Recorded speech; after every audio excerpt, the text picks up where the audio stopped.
उनके ऊपर ध्यान नहीं देते तो हमारा जो काम है या जो प्रपोजल है, जो हमने रिसर्च वर्क किया है, वो हमारा बेकार हो जाता है। और अगर हमने रिसर्च के ऊपर काम करना है तो स्टार्टिंग कहाँ से करनी है, किस तरीके से रिसर्च करनी है, इसके ऊपर ध्यान देना बहुत जरूरी है। मैक्सिमम स्टूडेंट्स या मैं यूँ कहूँ कि मैक्सिमम स्कॉलर्स में टीचर भी आते हैं, रिसर्च स्कॉलर्स भी आते हैं, प्रोफेसर्स भी आते हैं। सभी में एक छोटी सी कमी ये देखने को मिलती है कि रिसर्च को रिसर्च के पॉइंट ऑफ व्यू से नहीं देखते, रिसर्च को एक काम की तरह देखते हैं। जो भी हमारा सिस्टम या स्ट्रक्चर आज बना हुआ है, जिसके अंदर हम बैठे हैं, काम कर रहे हैं, पढ़ रहे हैं, वो सभी का सभी रिसर्च बेस्ड है।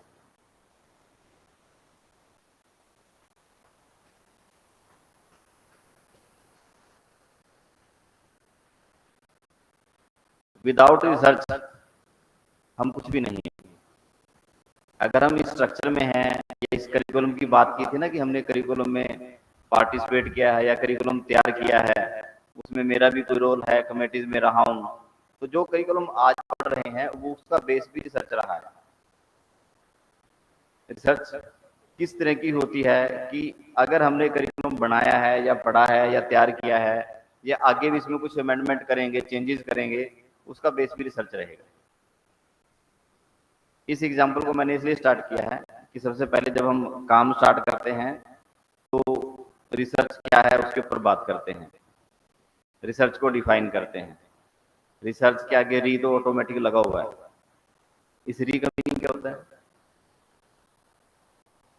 किसने बोला?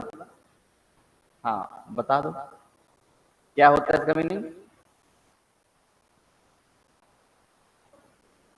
दोबारा खोज करना। इसका मीनिंग क्या है कि पहले खोज हो रखी है, ऐसा ही है ना। रिसर्च का अगर हम रियल में मीनिंग ढूंढने की कोशिश करेंगे तो री का मतलब इसीलिए साथ में यूज होता है। सर्च तो सबको पता है, इसके साथ री लगाते हैं, मतलब कि हमारे पास कुछ बेस है, कुछ स्ट्रक्चर है, उसी में कुछ नया लेके आना है। नया क्या हो सकता है? नया हमारा करिकुलम हो सकता है, नया हमारा टीचिंग मेथड हो सकता है, नई हमारी कोई भी इन्वेंशन हो सकती है, नया कोई प्रोडक्ट हो सकता है, नया कोई विचार भी हो सकता है, नई कोई आइडियोलॉजी भी हो सकती है।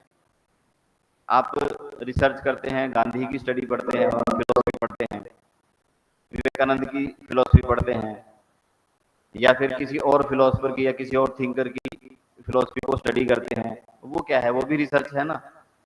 सोच तो है, आइडिया तो है, आइडियोलॉजी तो है, फिर हम क्या कर रहे हैं? हम भी उसमें कुछ ढूंढने की कोशिश कर रहे हैं। वो जो ढूंढने की कोशिश है उसी को रिसर्च कहते हैं। नया आइडिया हो सकता है, नई टेक्नोलॉजी हो सकती है, नई मेथोडोलॉजी हो सकती है, कुछ भी नया, नया विचार भी हो सकता है, नया काम भी हो सकता है, काम करने का तरीका भी नया हो सकता है। यानी कि कुछ तो तरीका है, उसमें हमने नयापन देखना है। जो भी नयापन हम देखते हैं या नयापन जो ढूंढ के लेके आते हैं, वही हमारा रिसर्च है। जो करिकुलम स्टार्टिंग में बना होगा क्या आज है? नहीं है। प्राचीन काल की बात करें तब करिकुलम क्या था, आज क्या है, ये चेंज होते होते यहाँ तक आया कैसे, उसके पीछे जो भी है वो क्या है? रिसर्च है। पहले कुछ था, उसमें कुछ नयापन आया। वो नया क्यों आता है? According to need. नीड किसकी? सोसाइटी। उसके हिसाब से हम रिसर्च करते हैं। इस रिसर्च को करते कैसे हैं? पता कैसे लगे कि नया क्या है या नया क्या करना है, या कोई चीज ऐसी है कि उसको अब जरूरत नहीं है, अब कुछ नया करने की जरूरत है, पुराने को छोड़ देते हैं, नया ले आते हैं। नया क्यों लेके आएंगे? कोई चीज नई क्यों आती है? क्यों जरूरत पड़ती है कि हमें नया कुछ करना है? पुराना अच्छा नहीं होता? नया क्यों करते हैं आप में से कोई बताएगा? हाँ, फॉर डेवलपमेंट। किस चीज का डेवलपमेंट करेंगे? हाँ, हम यहाँ सिर्फ टेक्नोलॉजी की बात नहीं करेंगे। अभी थोड़ी देर पहले मैंने कहा था कि सोसाइटी की नीड बदलती रहती है, हमारी जरूरतें बदलती रहती है। जैसी हमारी नीड बदलती है, सोसाइटी नीड बदलती है, जो टेक्नोलॉजी या जो भी हमारा नया स्ट्रक्चर आता है, जो भी नयापन आता है, वो चेंज होता रहता है। उस चेंज के हिसाब से हम अपने आप को कहाँ एडजस्ट करें, तो उसके लिए जरूरत पड़ती है कि हम कुछ रिसर्च करें। उस रिसर्च को करते कैसे हैं? पहले तो ये है ना कि करते क्यों हैं, करना क्यों है, किस लिए करना है। जब तक ये क्वेश्चन के आंसर नहीं मिलेंगे तब तक रिसर्च करना बेकार है। रिसर्च ऐसा नहीं होता कि हमने कहीं से वेजिटेशन उठाई, उसको चेंज किया, नयापन लेके आए, नएपन में हमने उसकी जो बाइंडिंग है वो चेंज कर दी, उसका कलर चेंज कर दिया, ऐसे ही है ना। आगे के पेज पीछे कर दिए, पीछे वाले पेज आगे कर दिए, वो नयापन नहीं। उसके अंदर जो कंटेंट लिखा है उसमें नयापन क्या है, उसका बेस क्या है, लिखने वाले हम हैं। हम कैसे कहेंगे कि स्कूल सिस्टम कल जो था वो आज नहीं है, या स्कूल सिस्टम जो जिस बेस से, जिस परफॉर्मेंस के लिए उसको बनाया गया था वो उसको परफॉर्म कर पा रहा है या नहीं, ये कौन बताएगा? ये हमें रिसर्च बताएगी, हमारी खोज बताएगी। स्लाइड चलेंगे इसमें।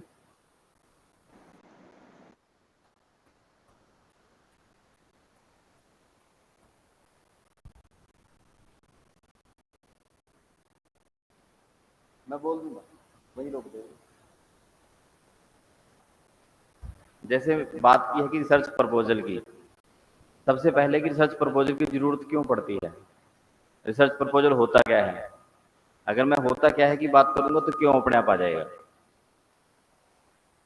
अभी जो मैं बात कर रहा था कि रिसर्च होती है, करनी पड़ती है क्योंकि सोसाइटी की नीड है, जरूरत है, सिनेरियो चेंज, हमें कुछ नयापन चाहिए, या हमें उसके साथ एडजस्टमेंट करनी है, इसलिए हमें रिसर्च करनी है।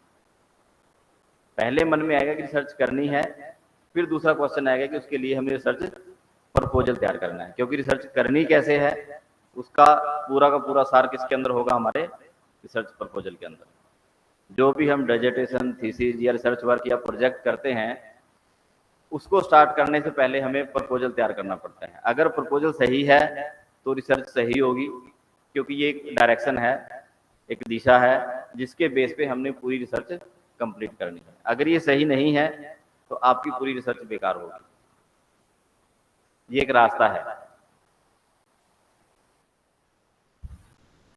रास्ते का मायने क्या है? रास्ते का मायना ये है, हमने हिसार जाना है और बस पकड़ ली बठिंडा की, तो कहाँ जाएंगे, है ना, हिसार नहीं जा पाएंगे। प्रपोजल यही है कि हमें रास्ता दिखाता है। अगर रास्ता सही है तो वहीं पहुंचेंगे जहां हमने जाना है। अगर प्रपोजल सही नहीं है तो हमारी पूरी रिसर्च बेकार है। एंड तक फिर हम जोड़ तोड़ ही करते रहेंगे और लास्ट में जाके कुछ ना कुछ लिख के दे देंगे, लगेगा कि हमारी रिसर्च हो गई। सामने कोई मेरे जैसा आएगा या कोई और एक्सपर्ट आएगा, क्वेश्चन पूछेगा क्यों किया, कैसे किया, मेथड्स क्या थे, नहीं बता पाएंगे। इसके आंसर हम लास्ट में ढूंढते हैं जब हमारी रिसर्च कंप्लीट हो जाती है।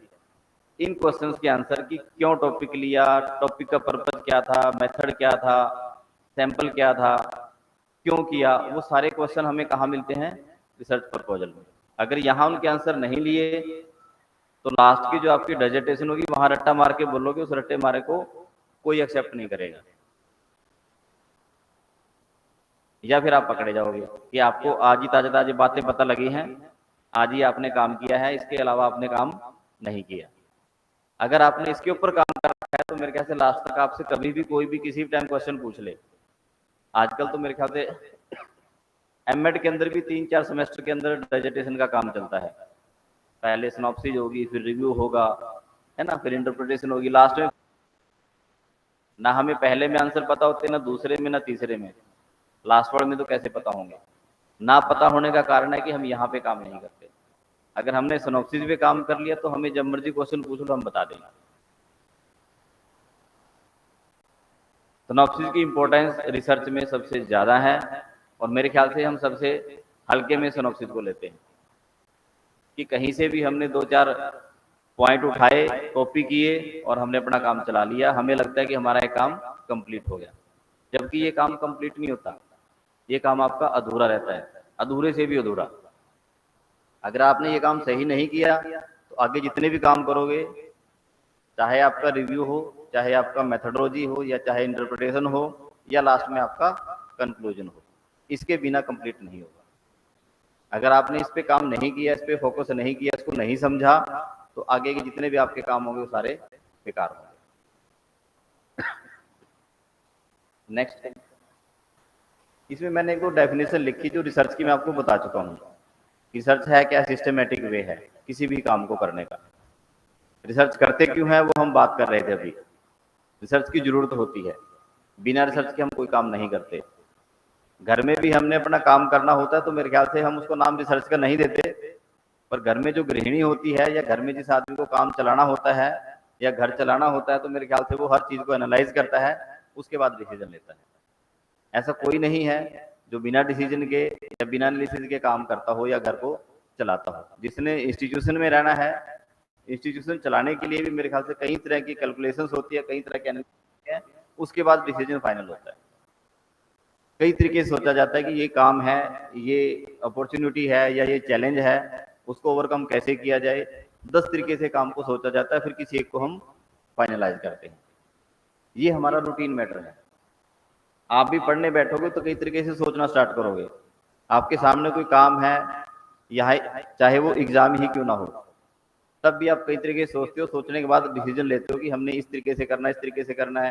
कई तरह के चार्ट्स बनाते हो, फिर फाड़ते हो, फिर लिखते हो, फिर टाइम टेबल बनाते हो, इवनिंग मॉर्निंग का टाइम डिसाइड करते हो, फिर लास्ट में जाके सोचते हो कि नहीं ये ठीक नहीं है, ये ठीक है, लास्ट में किसी एक के ऊपर पहुंच जाते हो। ये हम हर रोज रूटीन में कर रहे होते हैं। और जब हम एग्जाम की बात करते हैं या अपने सिलेबस की करिकुलम की बात करते हैं, फिर हमें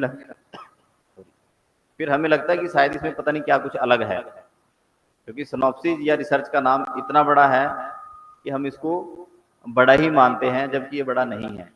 ये रूटीन का काम है। छोटी छोटी बातें हैं जो हमें रूटीन में पता होती हैं, बस हम इसलिए डर जाते हैं क्योंकि हमारे ऊपर एक हवा बना हुआ है कि रिसर्च बहुत बड़ी चीज है या इसके अंदर पता नहीं क्या करना होगा, ये हमारे बस की बात नहीं है। हम दाएं बाएं किसी ना किसी को ढूंढने की कोशिश करते हैं और कहीं ना कहीं से सपोर्ट लेने की कोशिश करते हैं कि अगर हम कहीं से सपोर्ट मिल जाएगी या बनी बनाई मिल जाएगी, किसी से कॉपी कर लेंगे या 2 लाइनें उसकी चेंज करके हम अपना नया बना लेंगे। अगर आप इसको समझ लेते हो तो मेरे ख्याल से हर कोई अपने आप इसको करने भी लग जाएगा और दूसरों को बताने भी लग जाएगा। मैंने कहा ना कि मुझे थोड़ी खुशी हुई कि मुझे रिसर्च के ऊपर बुलाया गया।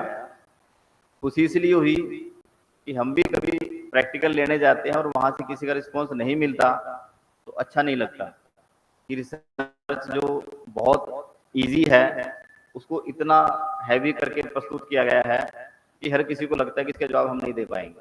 और जब माइंड में ये चीज बैठ जाती है ना कि इसके जवाब हम नहीं दे पाएंगे या हमारे बस की नहीं है, तो फिर वो बस की होगी भी नहीं, चाहे वो रिसर्च हो या कोई और काम हो।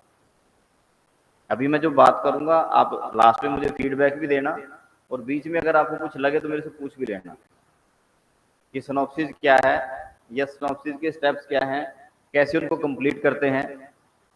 और अगर आप इसको एज ए वर्कशॉप काम करते हो और खुद बना के देखते हो, बना के दिखाते हो, तो मेरे ख्याल से 1 दिन से ज्यादा टाइम नहीं लगता इसको सीखने में। नेक्स्ट करना है, इतना सा काम है ये। अगर मैं कहूं कि इन पॉइंट्स को हमने स्टेप बाय स्टेप करना है, मेन काम हमारा क्या है कि हमने फिल इन दी ब्लैंक्स करने हैं कि भरना है, क्या भरना है इनके अंदर। कुछ पॉइंट्स मैंने लिखे हैं और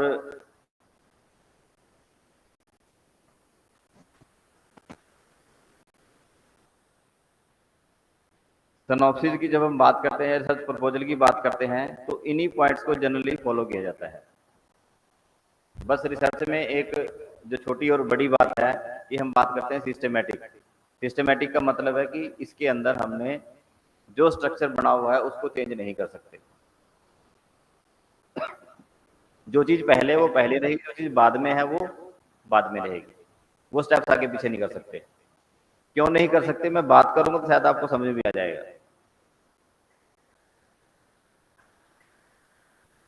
रिसर्च में सबसे पहले किस चीज की जरूरत पड़ती है हमें? अगर हमने रिसर्च करनी है तो सबसे पहले जरूरत क्या है?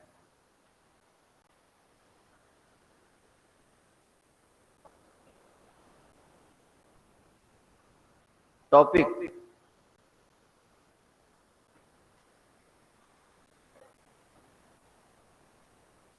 बता दूं, आवाज कम आ रही है, रिपीट मैं करता रहूंगा यहां से।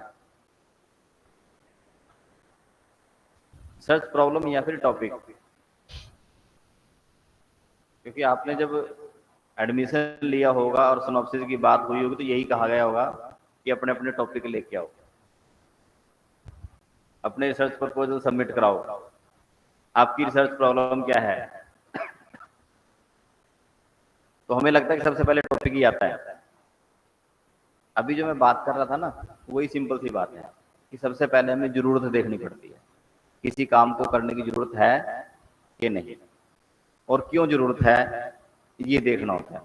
अगर हम सीरियसली किसी काम के बारे में सोचते हैं, चलो हम एजुकेशन से जुड़े हुए लोग हैं, तो हम प्रॉब्लम्स कहाँ ढूंढेंगे, हम किसके बारे में बात करेंगे, कहाँ पे हम जरूरत ढूंढने की कोशिश करेंगे, कहाँ जरूरत हो सकती है।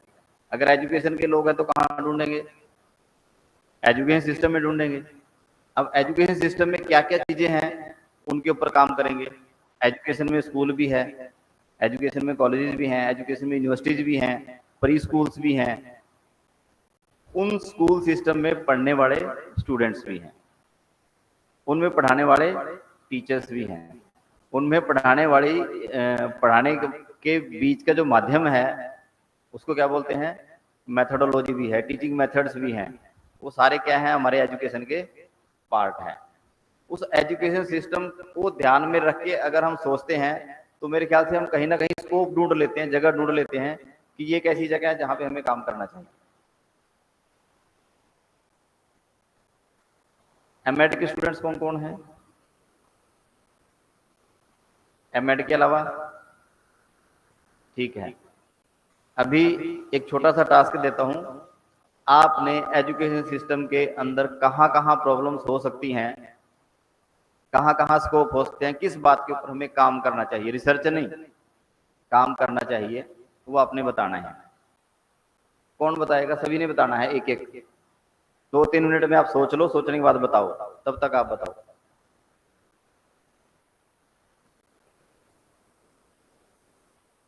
ये माइक ले लो यार।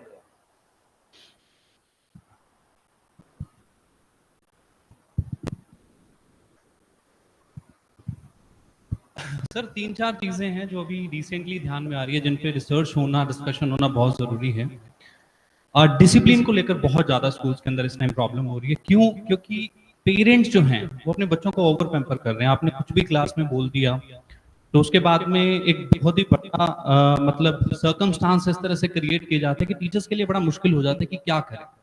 क्लासरूम मैनेजमेंट को लेकर चीजें बहुत जरूरी हैं, क्योंकि बच्चे सोशल मीडिया, मोबाइल, इन चीजों से इतने ज्यादा डाइवर्टेड हैं, एडिक्टेड हो चुके हैं कि उनका क्लास में ध्यान जाता ही नहीं है। तो क्लासरूम मैनेजमेंट मुझे लगता है सर, डिसिप्लिन। और तीसरी, I don't know whether it is directly related और नॉट, अभी एक रिसेंट मैंने न्यूज पढ़ी sir, 36% of IIT pass out, IIT Bombay, they did not gate placement. तो हमारा एजुकेशन सिस्टम किस दिशा में जा रहा है? क्या हम बच्चों को वास्तव में जॉब के लिए प्रिपेयर कर रहे हैं, सिर्फ करियर के लिए कर रहे हैं, अच्छे स्टार्टअप के लिए कर रहे हैं? तो ये तीसरी चीज मेरे दिमाग में आ रही है जहाँ पे रिसर्च होना बहुत जरूरी है कि हमारी जो एजुकेशन सिस्टम है वो किस दिशा में जा रहा है। तो ये मुझे 3 चीजें लगती हैं सर जिन पे अभी वर्क होना जरूरी है। और भी चीजें हो सकती हैं, बट अचानक से यही माइंड में आई तो सोचा कि डिस्कस की जाए। Thank you. ये माइक आप 1 बाय 1 ना आगे दे दो, एक बार सभी से पूछना है। और कोई बोलना चाहता है अपनी इच्छा से, माइक दो।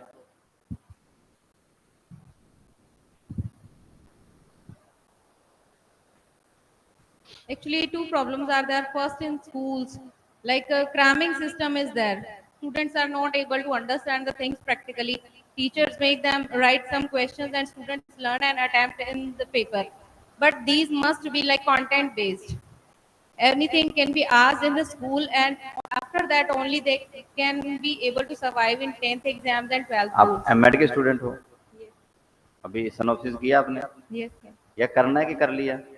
Almost ready, sir. कोई बात नहीं, बाद में बात करूंगा आपसे। Okay, sir. और कौन And है? second thing is, sir, like parents are going for marks. They are forcing the students to obtain marks, highest marks they can obtain. But each and every student is different. They have different interests and perspectives. But parents don't see their interests and talents, and they enforce them to go in the education sector only and score according to them. ठीक है, problems आपको पता है, Yes, sir. Suggestion भी पता है, Some are there. Yes. कोई बात नहीं। नेक्स्ट। और कौन बताएगा? वो पीछे हैं। कॉमन सी बात है, मैंने ज्यादा हाई फाई बात नहीं पूछी। मेरे ख्याल से हर किसी को पता है कि सिस्टम में कहाँ कहाँ जरूरत है। सर मैं ये बताना चाहता हूँ, जैसे कि 2020 में नेशनल एजुकेशन पॉलिसी लागू हुई है, तो उसमें हम रिसर्च कर सकते हैं कि वो अभी इम्प्लीमेंट हो रही है धीरे धीरे करके, तो उसकी प्रोग्रेस देख सकते हैं कि ये पिछली एजुकेशन कैसे। ठीक है, गुड। और कौन बताएगा? ज्यादा सोचोगे तो नहीं बता पाओगे, बिना सोचे बताओ।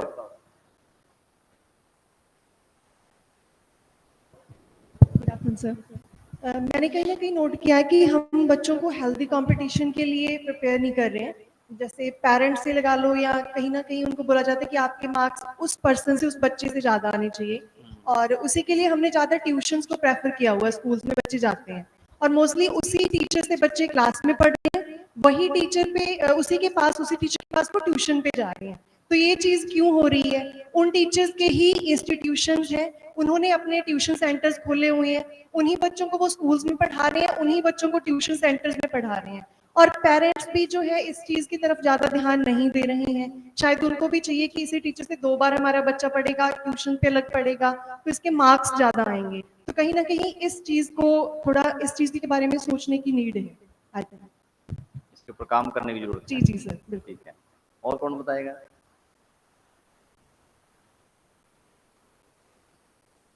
कोई नहीं बताएगा? मैंने एक छोटा सा काम दिया है। मेरे ख्याल से हर किसी को पता है कि स्टूडेंट्स या स्कूल सिस्टम में या एजुकेशन सिस्टम में कहाँ कहाँ हमें जरूरत है, कहाँ कमी है।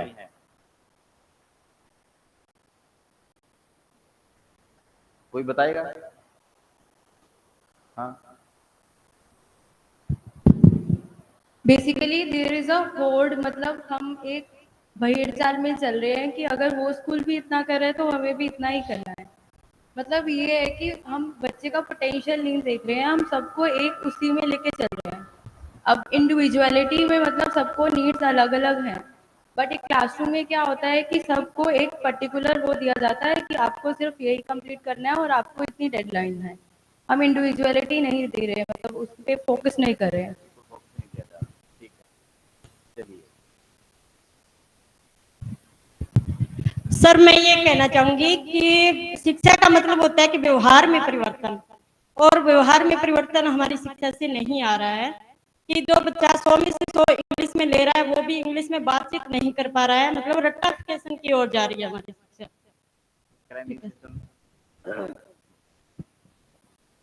चलिए, अभी मैं थोड़ी देर बात करता हूँ। आवाज आ रही है? आवाज आ रही है मेरी सभी को? हाँ, ठीक। अभी मैंने प्रॉब्लम्स पूछी हैं और 5-7 लोगों ने बताया भी है, स्टूडेंट्स ने। ये मैंने इसलिए पूछी थी कि हम जब रिसर्च की बात करते हैं और हम चाहते हैं कि हम किसी टॉपिक पे काम करना चाहते हैं, टॉपिक से पहले हम खुद के ऊपर एनालाइज करें कि हमें क्या लगता है कि सिस्टम में कहाँ हमें जरूरत है। ये नहीं कि हमें लाइब्रेरी में कौन सी डिजिटेशन मिलेगी, कौन सी थीसिस मिलेगी, उसमें कैसा काम हो रखा है, हमने क्या करना है। सबसे पहले जरूरत है कि पहले हम थोड़ा सा अपनी सोसाइटी को, अपने सिस्टम को ऑब्जर्व कर लें, देख लें उसमें कहाँ जरूरत है। ऐसा नहीं है कि रिसर्च के लिए हमें सालों मेहनत करनी पड़ेगी या कई साल लगेंगे तब रिसर्च होगी। जितना हमारा लेवल होता है, जिस तरीके की हमें रिसर्च करनी होती है, उस तरीके का हम काम ढूंढ सकते हैं। बड़ा काम नहीं करना हमने, छोटे छोटे काम करने हैं। सारे काम एक साथ हो भी नहीं सकते, पूरे सिस्टम को हम ठीक नहीं कर सकते।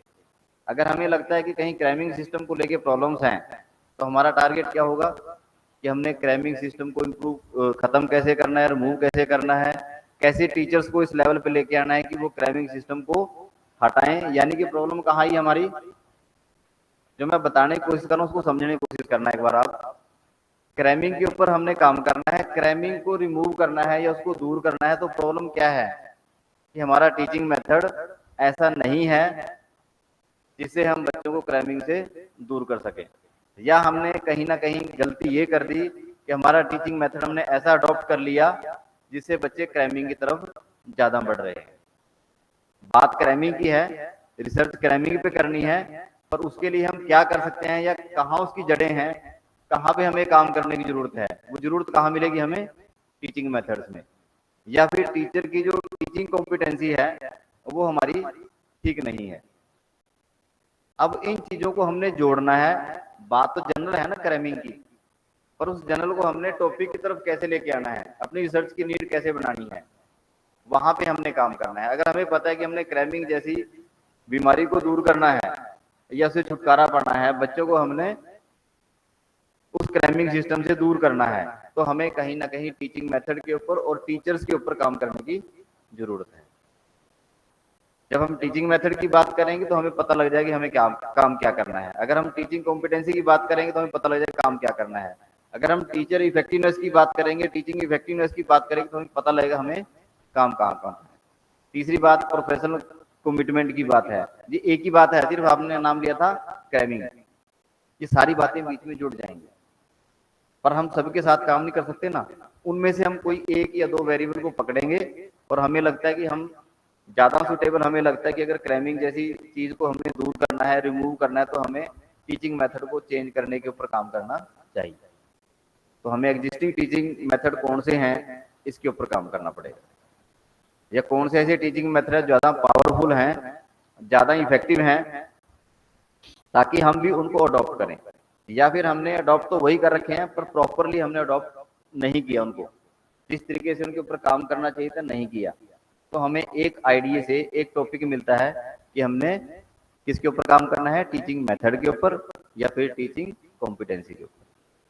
एक चीज मिल जाती है, दूसरी कोई और प्रॉब्लम पकड़ोगे तो उसके हिसाब से काम चलेगा। आपने क्या बताया था बीच में? हाँ हाँ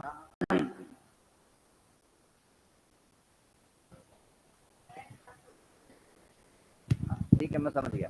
पेरेंट्स की बात की थी आपने। पेरेंट्स क्या करते हैं? Parents are forcing their kids to score highest marks. अब ये भी एक प्रॉब्लम है कि ज्यादा से ज्यादा जो पेरेंट्स है वो क्या चाहते हैं कि भी हमारे बच्चे हाई स्कोर करें, बल्कि हाई स्कोर नहीं चाहते।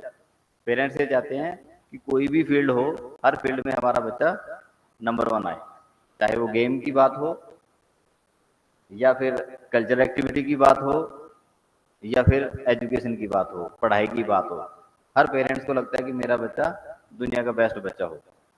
इस चक्कर में अनाप शनाप के डिसीजन जो खुद के अंदर होते हैं वो बच्चों के ऊपर थोपते रहते हैं। अगर मान लीजिए प्रॉब्लम है तो इसको कैसे रिमूव करेंगे, तो इसके लिए हमें सोचना है, उस दायरे में लेके आना है ताकि हम उसके ऊपर काम कर सकें। एक हमारे पास नाम होता है, वेरिएबल कह लो, कंपोनेंट कह लो, या फिर हम कहते हैं पेरेंटल इन्वॉल्वमेंट। उसके ऊपर स्टडी करेंगे, यानी कि जो पेरेंटल इन्वॉल्वमेंट है या पेरेंट्स की जो इन्वॉल्वमेंट है वो सही तरीके से नहीं है जिस तरीके से होनी चाहिए, उसके ऊपर काम करेंगे। अगर हम वहां पे बच्चों के ऊपर फोकस करेंगे तो बच्चों के ऊपर नहीं आना, हमने किसके ऊपर आना है? पेरेंट्स के ऊपर, क्योंकि वहां रोल किसका है? पेरेंट्स का है। वहां पे हमें आइडिया मिलेगा। और कोई तीसरी तरह की बात आपने लास्ट में की स्टार्टिंग में,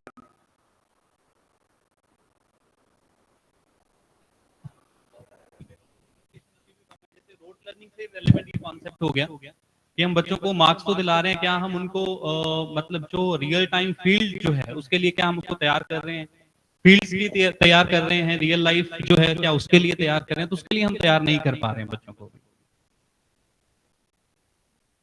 जो बच्चों का इंटरेस्ट है उसके ऊपर हम काम नहीं कर पा रहे। Yes, this can be one of the things. हाँ, इसमें ना 2-3 तरह की चीजें आ जाती हैं। अब बैठिए, एक एटीट्यूड होता है, एक एप्टीट्यूड होता है। आपने सुना होगा एप्टीट्यूड, APTI। डिफरेंस क्या होता है, कोई बताएगा? चलिए डिफरेंस मत बताइए, मैं सिर्फ हाँ।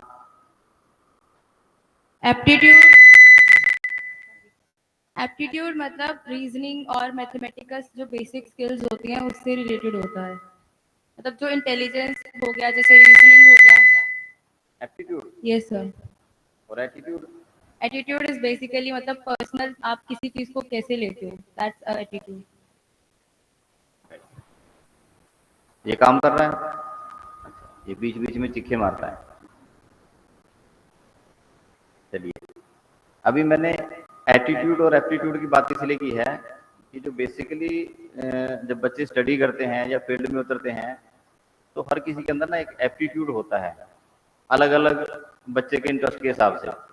यूं कह सकते हैं कि इंटरेस्ट भी नहीं कहेंगे, तो एक अंदर कुछ होता है जिसकी तरफ उसका रुझान ज़्यादा होता है। कुछ स्टूडेंट्स ऐसे होते हैं जो टीचिंग को अपना प्रोफेशन बनाना चाहते हैं, कुछ ऐसे होते हैं जो इंजीनियरिंग को बनाना चाहते हैं, कुछ ऐसे होते हैं जो मेडिकल लाइन में जाना चाहते हैं। ये बच्चों के अंदर एक एप्टीट्यूड होता है, हर किसी के अंदर है, जरूरत है उसको पहचानने की।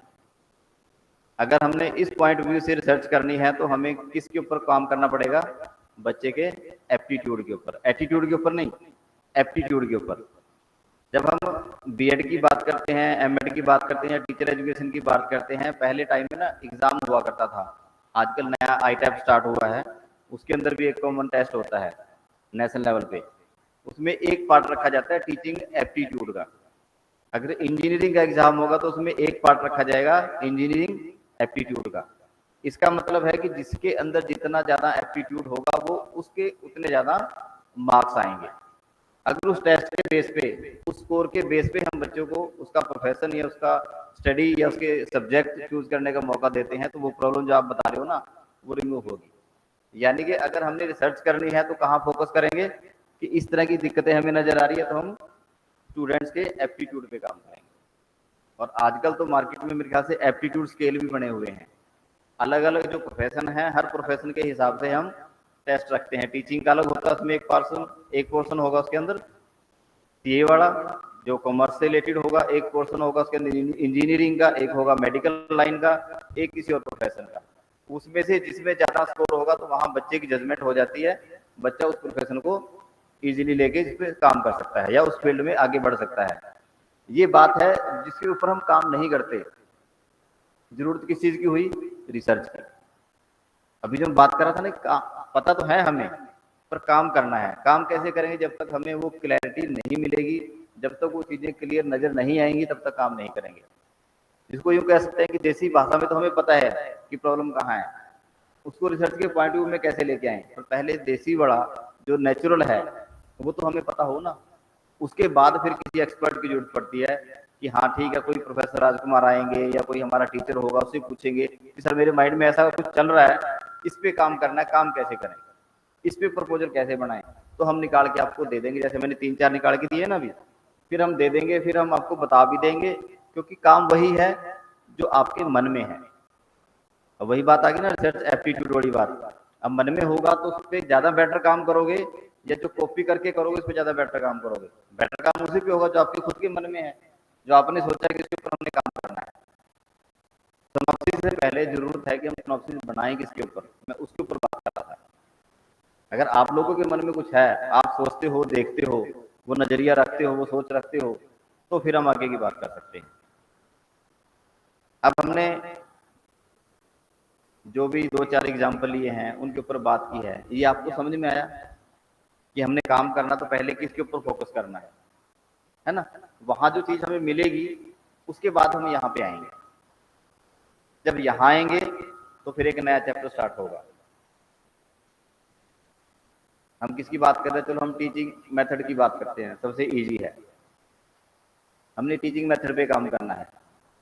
टीचिंग मेथड पे काम क्यों करना है? क्योंकि हमें जरूरत लगी कि कहीं ना कहीं टीचिंग मेथड या तो आज के टाइम के हिसाब से फिट नहीं बैठ रहे, या फिर जो भी उसको इम्प्लीमेंट करने वाला है वो बंदा ठीक नहीं है। टीचिंग मेथड चेंज होते रहते हैं ना। पहले टेक्नोलॉजी नहीं थी, टीचिंग मेथड कुछ और थे। आज टेक्नोलॉजी है तो टीचिंग मेथड थोड़े से या तो इम्प्रूव हो गए या फिर हमें करने पड़ेंगे। करने क्यों पड़ेंगे वो हमें रिसर्च बताएगी कि कहाँ पे हमें कमी नजर आएगी, उसके हिसाब से फिर अपना काम करेंगे। अगर टीचिंग मेथड के ऊपर हमने काम करना है तो इसका रोल क्या स्टार्ट होगा? मान लीजिए हमने सिनॉप्सिस टीचिंग मेथड को लेकर बनानी है, तब हम इसके ऊपर प्रपोजल बनाएंगे तो क्या करेंगे? अभी मैंने एक छोटी सी बात कही थी कि जिस पे ऊपर हमने काम करना है उसमें जरूरत क्यों पड़ी, मतलब कि पहले क्या था और अब क्या है। जो पहले क्या था उसके लिए क्या करना पड़ेगा? हमें कैसे पता लगेगा पहले क्या था? कहाँ से पता लगेगा? बताओ।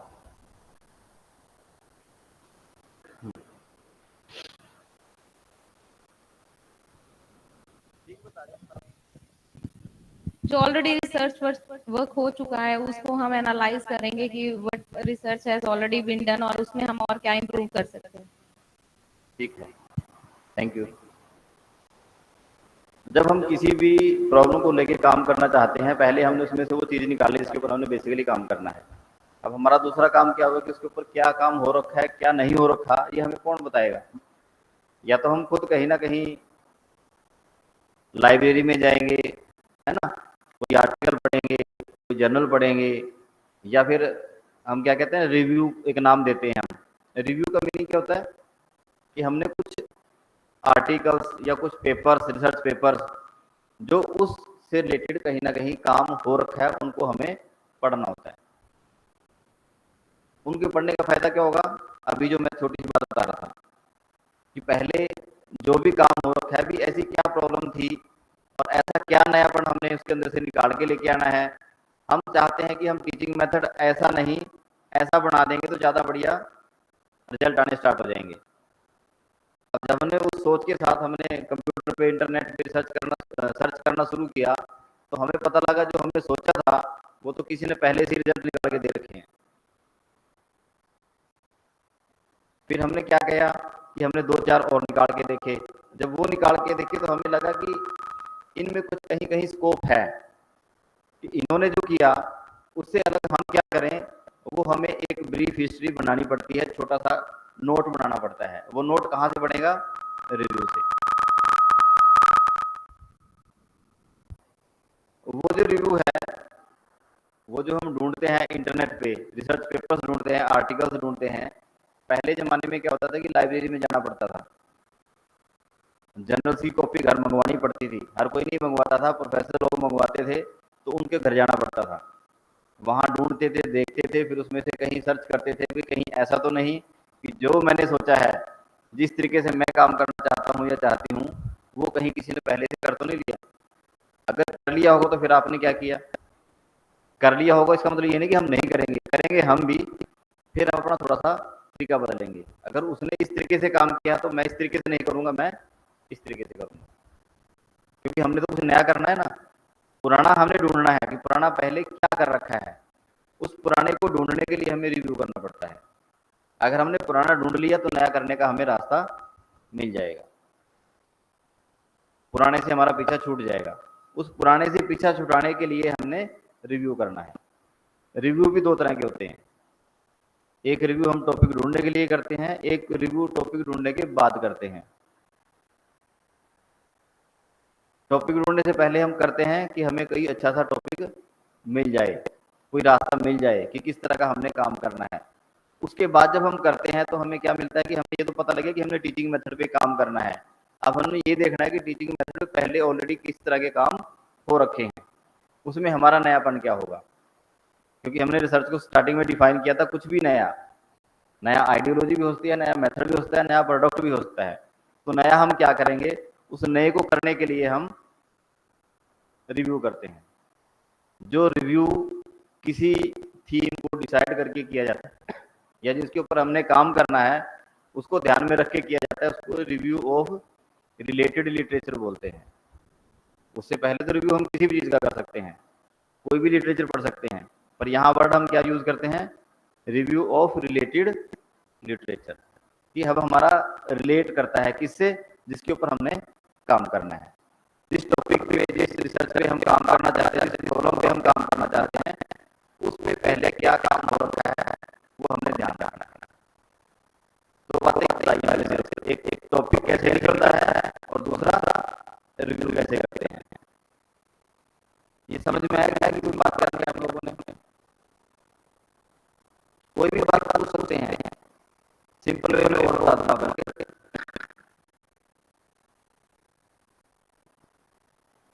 मेरे ख्याल से मैंने लिखा हुआ भी है ना, रिव्यू की बात में लिखी है इसके अंदर। ये दिखती है पीछे पीछे एक्टिविटी क्या क्या लिखी है लास्ट तक, मतलब ये मेरे लिए है।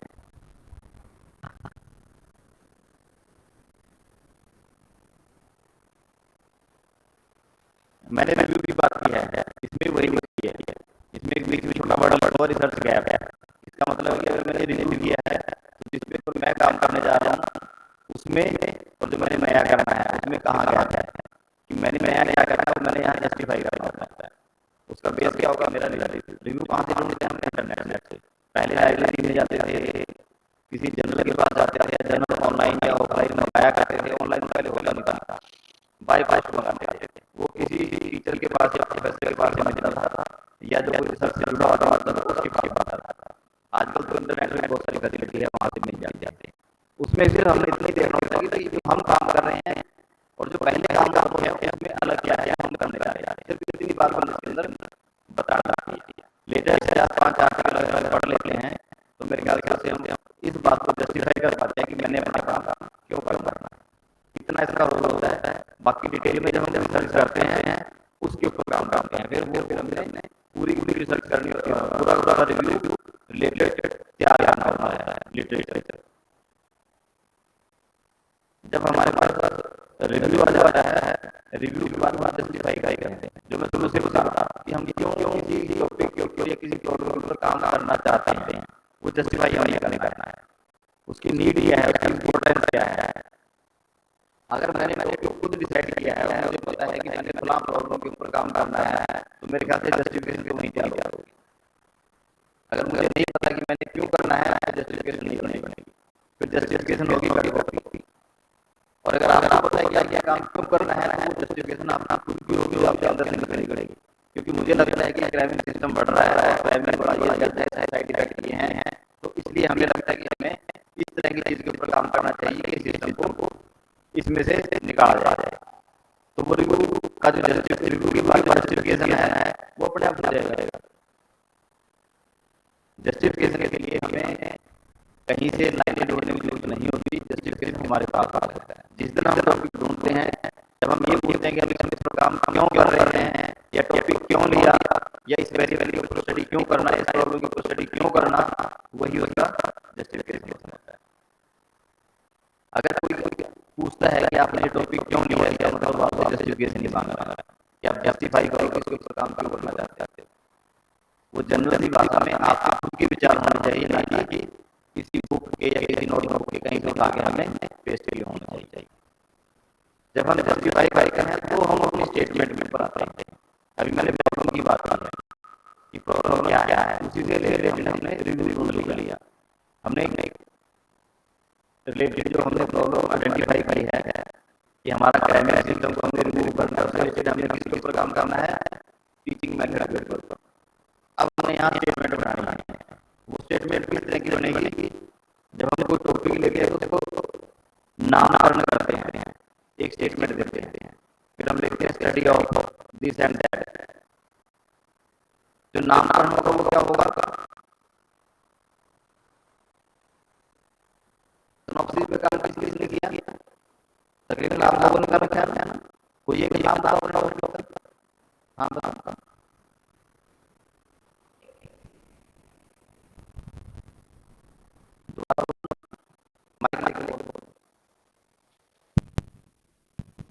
A study of creativity and adjustment among secondary school students. Study of, Yes, yes. है ना, ठीक है।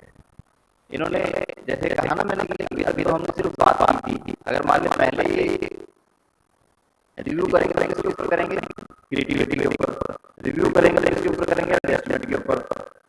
उसके बाद जब उनसे रिलेटेड को रिव्यू मिल जाएगा तो उसके बाद अपनी बात को जस्टिफाई करेंगे कि जो मैं काम कर रहा हूँ या कर रही हूँ उससे रिलेटेड पहले इसी फील्ड में इसी तरीके से काम रखे हैं, और जो मेरा काम है वो मेरी नजर में इस तरीके से उन पुराने कामों से अलग अलग है। ये जस्टिफाई होगा। जैसे जस्टिफाई होगा फिर हमें स्टेटमेंट देनी है। वो स्टेटमेंट कैसी होगी, study of creativity and adjustment के बीच में अमंग सेकेंडरी स्कूल स्टूडेंट्स। तो हमें ये भी पता है कि काम किसके ऊपर करना है, सेकेंडरी स्कूल स्टूडेंट्स के ऊपर, किसको लेके, क्रिएटिविटी को लेके और एडजस्टमेंट को लेके। जैसे मैंने टीचिंग मेथड की बात की, इसी तरीके से इन्होंने अपना एरिया फाइंड आउट किया कि कहाँ मुझे प्रॉब्लम नजर आ रही है एडजस्टमेंट को लेके और क्रिएटिविटी को लेके, तो उसी को स्टडी करने के लिए इन्होंने अपना काम करना स्टार्ट किया। रिव्यू करेंगे किसके ऊपर करेंगे, क्रिएटिविटी के ऊपर और एडजस्टमेंट के ऊपर। वहां से हम अपना जस्टिफिकेशन देंगे, फिर स्टेटमेंट देंगे, स्टेटमेंट के बार क्या देंगे, ऑपरेशनल डेफिनेशन। ये टेक्निकल वर्ड है, सिंपल भाषा में बात करता हूँ कि इन्होंने दो शब्दों का इस्तेमाल किया, क्रिएटिविटी और एडजस्टमेंट में। तो इनको बताना पड़ेगा क्रिएटिविटी से इसका मीनिंग क्या है, कि हम क्रिएटिविटी पे काम करना चाहते हैं तो क्रिएटिविटी का मीनिंग क्या है। क्रिएटिविटी का मीनिंग भी हो सकता है, अगर हम जनरल साइंस में करें तो क्रिएटिविटी की हजारों डेफिनेशन मिल जाएंगी। और बात है कि जिसके ऊपर हम काम करना चाह रहे हैं, जिस क्रिएटिविटी के ऊपर, जिस क्रिएटिविटी को ध्यान में हम रख रहे हैं, उस क्रिएटिविटी को ये कैसे डिफाइन करेंगे कि उस ऑपरेशनल डेफिनेशन, ऑपरेशनल मतलब उसको अच्छे से डिफाइन करेंगे कि उसके रिसर्च के पॉइंट ऑफ व्यू से उस क्रिएटिविटी का मीनिंग क्या है।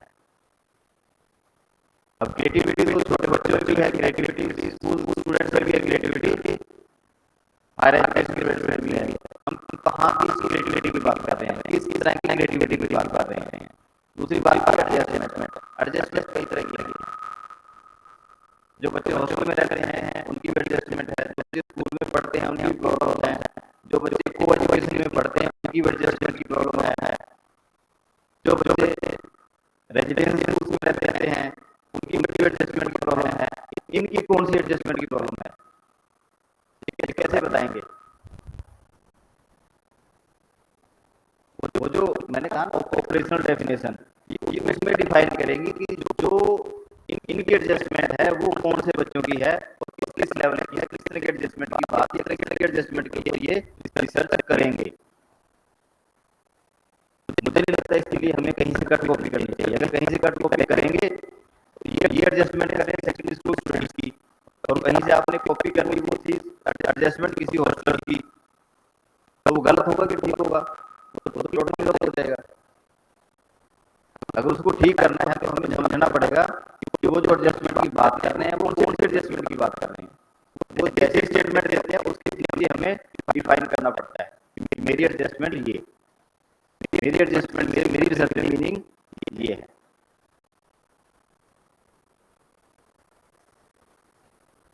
उसके बाद जैसे हम अपनी स्टेटमेंट ये है कि हमने अपनी हर बात को स्पष्ट किया है, मेरा टॉपिक है वो क्या है, मेरी प्रॉब्लम है वो क्या है, फिर उससे रिलेटेड मैंने रिव्यू को ढूंढा। उस रिव्यू के बाद मैंने बताया कि मेरा औरों से अलग कैसे है, मेरा पुराना नाकाम नहीं है। दूसरा उसको जस्टिफाई मैंने किया कि जो मैं काम कर रहा हूँ इसलिए कर रहा हूँ क्योंकि ये स्टूडेंट्स के लिए या बच्चों के लिए, टीचर्स के लिए कहाँ बेनिफिशियल है, वो मैंने जस्टिफाई कर दिया। जैसे ही जस्टिफाई किया मैंने स्टेटमेंट अनाउंस कर दी। स्टेटमेंट अनाउंस करने के बाद उसकी जो उसके अंदर वर्ड्स यूज हुए थे या जो वेरिएबल्स यूज हुए थे जिसको हमने क्रिएटिविटी, टीचिंग या फिर हमने एडजस्टमेंट का नाम दिया, उनको डिफाइन कर दिया। जैसे उनको डिफाइन करने के बाद हम आएंगे ऑब्जेक्ट स्पेस पे। ऑब्जेक्ट हमारे टॉपिक के अंदर जो भी हमारे तो मैंने एक बात की, आप देखते हैं तो क्यों करते हैं, क्या क्या कारण है, तो जो क्या कारण है ना क्यों कर रहे हैं वो object study of creativity and adjustment among secondary school students. अब इसमें से कोई ऑब्जेक्टिव को बताएंगे, इनके टॉपिक के ऑब्जेक्टिव कौन बताएगा, इनको छोड़ के बना के नहीं बताने, वैसे ही बताने हैं नॉर्मल, नाम मैं दूंगा अपने आप। Study of creativity and adjustment among secondary school students objective हो सकते हैं।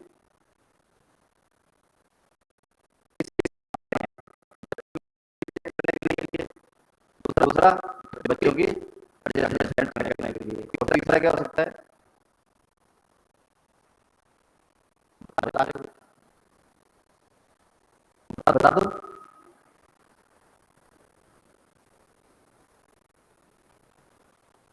बात में आपको बता देनी चाहिए, गलत तो कुछ भी मैडम को बता दो, मैडम मुझे बता दो।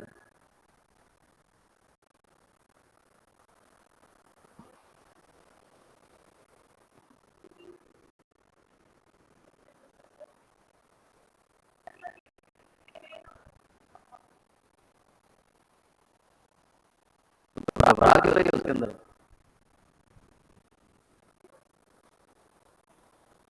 जो मेन उसका पर्पज है वो यही है कि हमने क्रिएटिविटी और एडजस्टमेंट को चेक करना है। उससे चेक करने का हमें बेनिफिट क्या होगा, उससे हमें लेवल पता लगेगा कि क्रिएटिविटी किस लेवल की है बच्चे के अंदर, और इम्प्रूव करने के लिए हमें क्या करना चाहिए।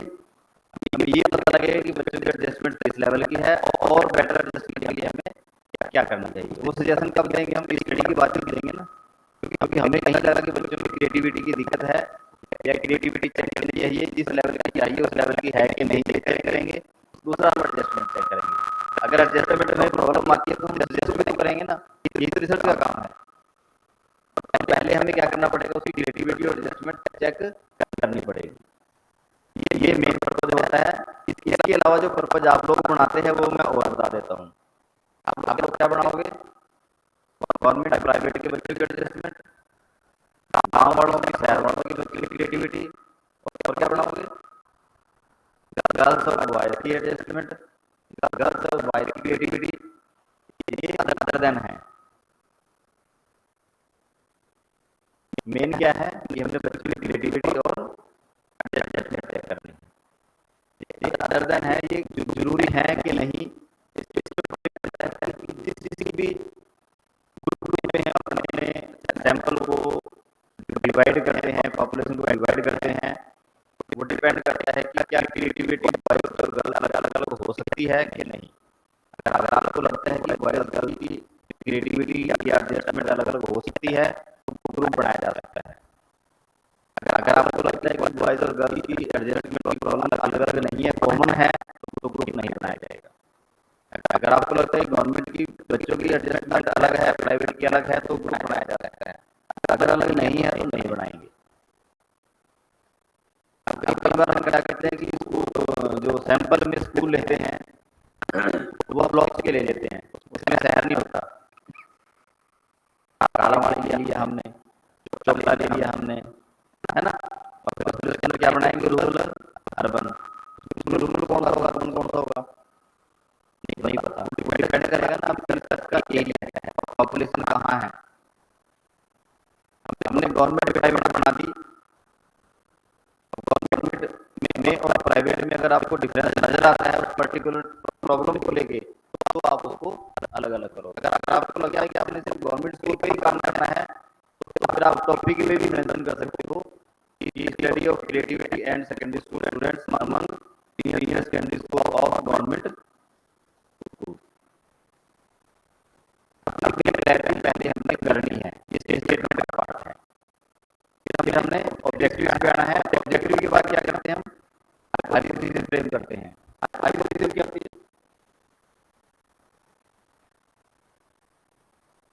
जब मैंने लेक्चर स्टार्ट किया था मैंने हाइपोथेसिस से स्टार्ट किया था, किसी को पता लगा है ना।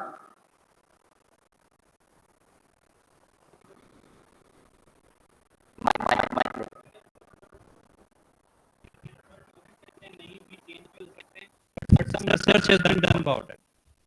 ठीक है, और कोई बताएगा।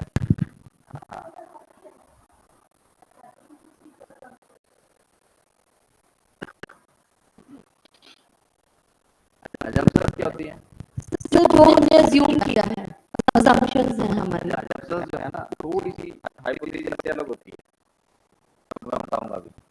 मैंने कहा ना कि जब मैंने लेक्चर स्टार्ट किया तो मैंने हाइपोथेसिस से स्टार्ट किया था, इसलिए लगा कि मैंने सब थोड़े से ठीक ठाक से इस्तेमाल किए थे। मैंने कहा था जब हम किसी सिस्टम में रहते हैं, घर में रहते हैं, परिवार में रहते हैं, घर में रहते हैं, तो होता है कई तरीके से अपने काम को करने के रास्ते ढूंढते हैं। कई तरीके के माइंड हमारे पास होते हैं, कई तरीके से सोचते हैं, फिर लास्ट में किसी एक को चूज करके उसकी वजह से हम अपना काम करते हैं। शादी में क्या आता ना कि गृहिणी होती है, घर में घर चलाती है, या कोई मेल है वो अपना कोई ऑफिस चलाता है, या इंस्टीट्यूशन में कोई अपना ऑफिस चलाता है या इंस्टीट्यूशन का चलाता है, तो क्या करता है, तो हर रोज प्रॉब्लम्स आती हैं। ये भी प्रॉब्लम है ना, जिसके हम काम कर रहे हैं। जब प्रॉब्लम आती है तो क्या करते हैं, हमारे पास भी होते हैं, हम भी कई तरीके सोचते हैं ना कि ऐसा कर लेते हैं, ऐसा कर लेते हैं, ऐसा कर लेते हैं। क्या जरूरी है कि हर तरीका हमारा कारगर होगा या हर तरीके से सोल्यूशन मिलेगा? कोई जरूरी नहीं है। जब नहीं मिलता तो जो ठीक लगता है वो हम अडॉप्ट करते हैं। हो सकता है सही हो जाए, हो सकता है सही ना हो। उन्होंने यही बताया ना अभी, किस तरीके से हमारे पास बहुत सारे होते हैं, वो जो हम सोचते हैं ना मन में सोल्यूशन क्या हो सकता है, हम किस तरीके से सोचेंगे तो फिर सोचेंगे जैसा हमारा टॉपिक होगा, जिस तरह की हमारी प्रॉब्लम होगी, उसी तरह के हम सोल्यूशन ढूंढने की कोशिश करते हैं। यहाँ पे हमारे जिस तरह के ऑब्जेक्टिव्स होंगे उसी तरह की हमारी हाइपोथेसिस होगी। अगर हमें ऑब्जेक्टिव, पहली बात तो हमने टॉपिक का प्रॉपर डिफाइन कर रखा है, टॉपिक के बाद हमने ऑब्जेक्टिव प्रॉपर डिफाइन कर रखे हैं, तो हमें हाइपोथेसिस बनाने में कोई प्रॉब्लम नहीं आई। और ये भी जरूरी नहीं है कि हर प्रॉब्लम की, हर ऑब्जेक्टिव की, हर टॉपिक की हाइपोथेसिस बने। डिपेंड करता है कि आपका प्रॉब्लम कैसा है। अगर प्रॉब्लम ऐसा है कि उसमें हाइपोथेसिस नहीं बनेगी, ऐसी टॉपिक जिनमें हाइपोथेसिस बनने के कम चांसेस होते हैं। अगर हमें किसी एग्जिस्टिंग सिस्टम को इवैल्यूएट करना है, तो उसको चेक करना है, तो उसकी हाइपोथेसिस नहीं बना सकते। अगर हमें कि जो गवर्नमेंट स्कूल्स हैं उनका स्टेटस चेक करना है, उनका इंफ्रा चेक करना है, तो क्या हाइपोथेसिस बनाओगे कि उनका बढ़िया होगा या उनका अच्छा नहीं होगा, आप कुछ नहीं बना पाएंगे।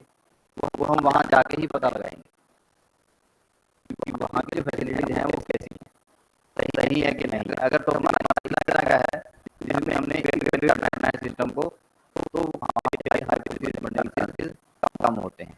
कुछ एक्सपर्ट कहते हैं कि कोई भी रिसर्च बिना हाइपोथेसिस के कंप्लीट नहीं होती। वो क्या कहते हैं कि अगर इस तरह की स्टडी करनी है तो उसके लिए भी हम क्या करते हैं, पहले एक ट्रायल बेस पे जाएंगे, फील्ड सर्वे करेंगे, उसके बाद कुछ कंक्लूजन निकालेंगे, उस 2-4 पार्ट को या 2-4 सैंपल को जिसमें हमने स्टडी किया उसके बेस पे कुछ रिजल्ट निकालेंगे और फिर उसको हाइपोथेटिकली कोई ना कोई स्टेटमेंट देंगे। थोड़ा काम हो जाता है, इसलिए लोग कुछ एक्सपर्ट ये कहते हैं कि इसको हम रहने देते हैं, जो सिचुएशन में या जो एग्जिस्टिंग सिस्टम में मिलेगा, जिसको हमने इवैल्यूएट करना है वहीं से पता लगेगा एक्चुअल में वहाँ पे सिस्टम में क्या है और क्या नहीं। ये है जब हाइपोथेसिस की बात करते हैं। जब हाइपोथेसिस कर लेते हैं, यहाँ तक हमने क्या किया है, सिर्फ हर बात को सोचा है, टॉपिक क्या होता है, यानी कि प्रॉब्लम क्या हो सकती है, फिर हमारे ऑब्जेक्टिव्स क्या होते हैं, हमारी हाइपोथेसिस क्या होती है।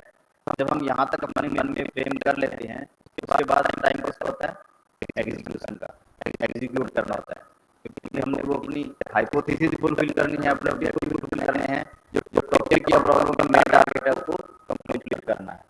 उसके लिए क्या करना पड़ेगा, एग्जीक्यूट करना पड़ेगा। नेक्स्ट, उसके लिए मेथोडोलॉजी में 3-4 पार्ट होते हैं जो आपने थोड़ी सी समझने हैं। मैडम टाइम है, आप लोग समझ रहे होगे तो बोर हो गए, ज्यादा टाइम लूंगा थोड़ा सा। मेथोडोलॉजी में 4 पार्ट में डिवाइड करता हूँ। पहले रिसर्च मेथड, दूसरा क्वेश्चन एंड सैंपल, तीसरा टूल्स और चौथा स्टैटिस्टिकल टेक्निक्स। रिसर्च मेथड में किस तरह कर रहे हैं, हमने सर्वे करना है, ये एक्सपेरिमेंट करना है, ये हमें कौन बताएगा, हमारा टॉपिक बताएगा। जो हमारी प्रॉब्लम है वो किस नेचर की है, वही हमें बताएगा कि हमने एक्सपेरिमेंट करना है या सर्वे करना है। मैक्सिमम हम क्या करते हैं, सर्वे करते हैं। एक्सपेरिमेंट में थोड़ा सा टाइम लगता है, और हम जब यूनिवर्सिटी में जाते हैं या किसी डिपार्टमेंट में जाते हैं, वहाँ जाके हम पीएचडी के टॉपिक होते हैं, वहाँ जाके हम एक्सपेरिमेंट करते हैं। एक्सपेरिमेंट हम भी कर सकते हैं, तो एक्सपेरिमेंट हमें छोटे-छोटे करने पड़ेंगे। अगर आपने बीएड की है या टॉपिक में तो वो आता है रिसर्च, आज है कि एक्सेल है ना, वो कितने दिनों में खत्म होती है, एक हफ्ते में, 10 दिन में, 15 दिन में, महीने में, 6 महीने में, इससे ज्यादा टाइम उसका नहीं होता।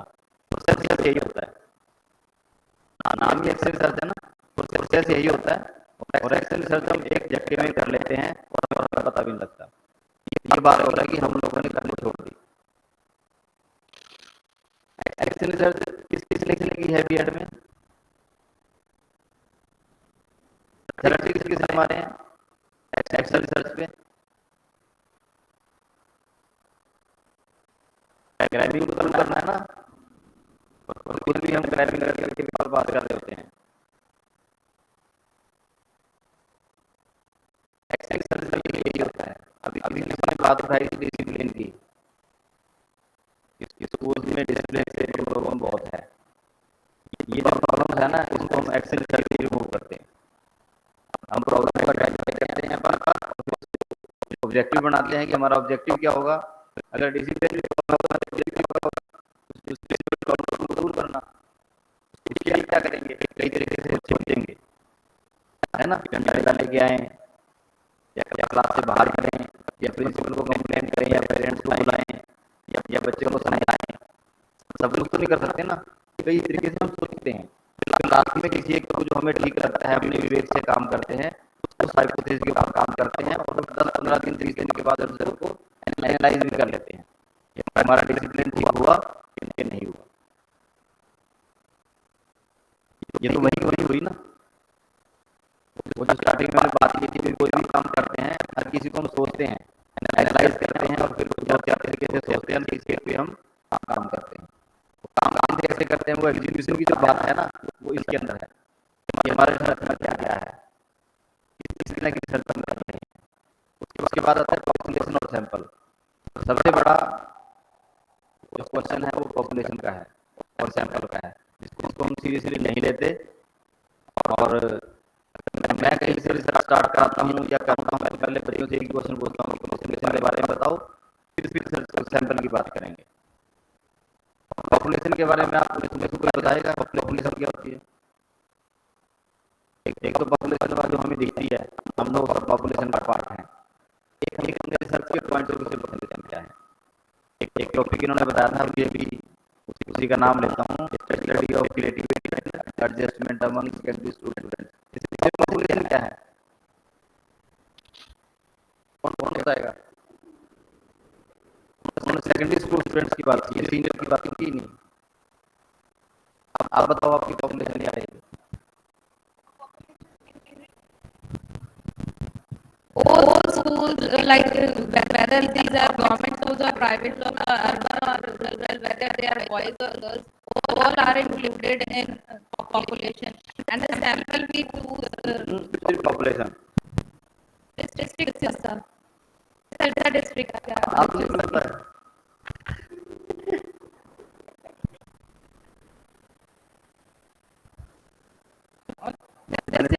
गवर्नमेंट और प्राइवेट, मैंने सिर्फ पॉपुलेशन की बात की है।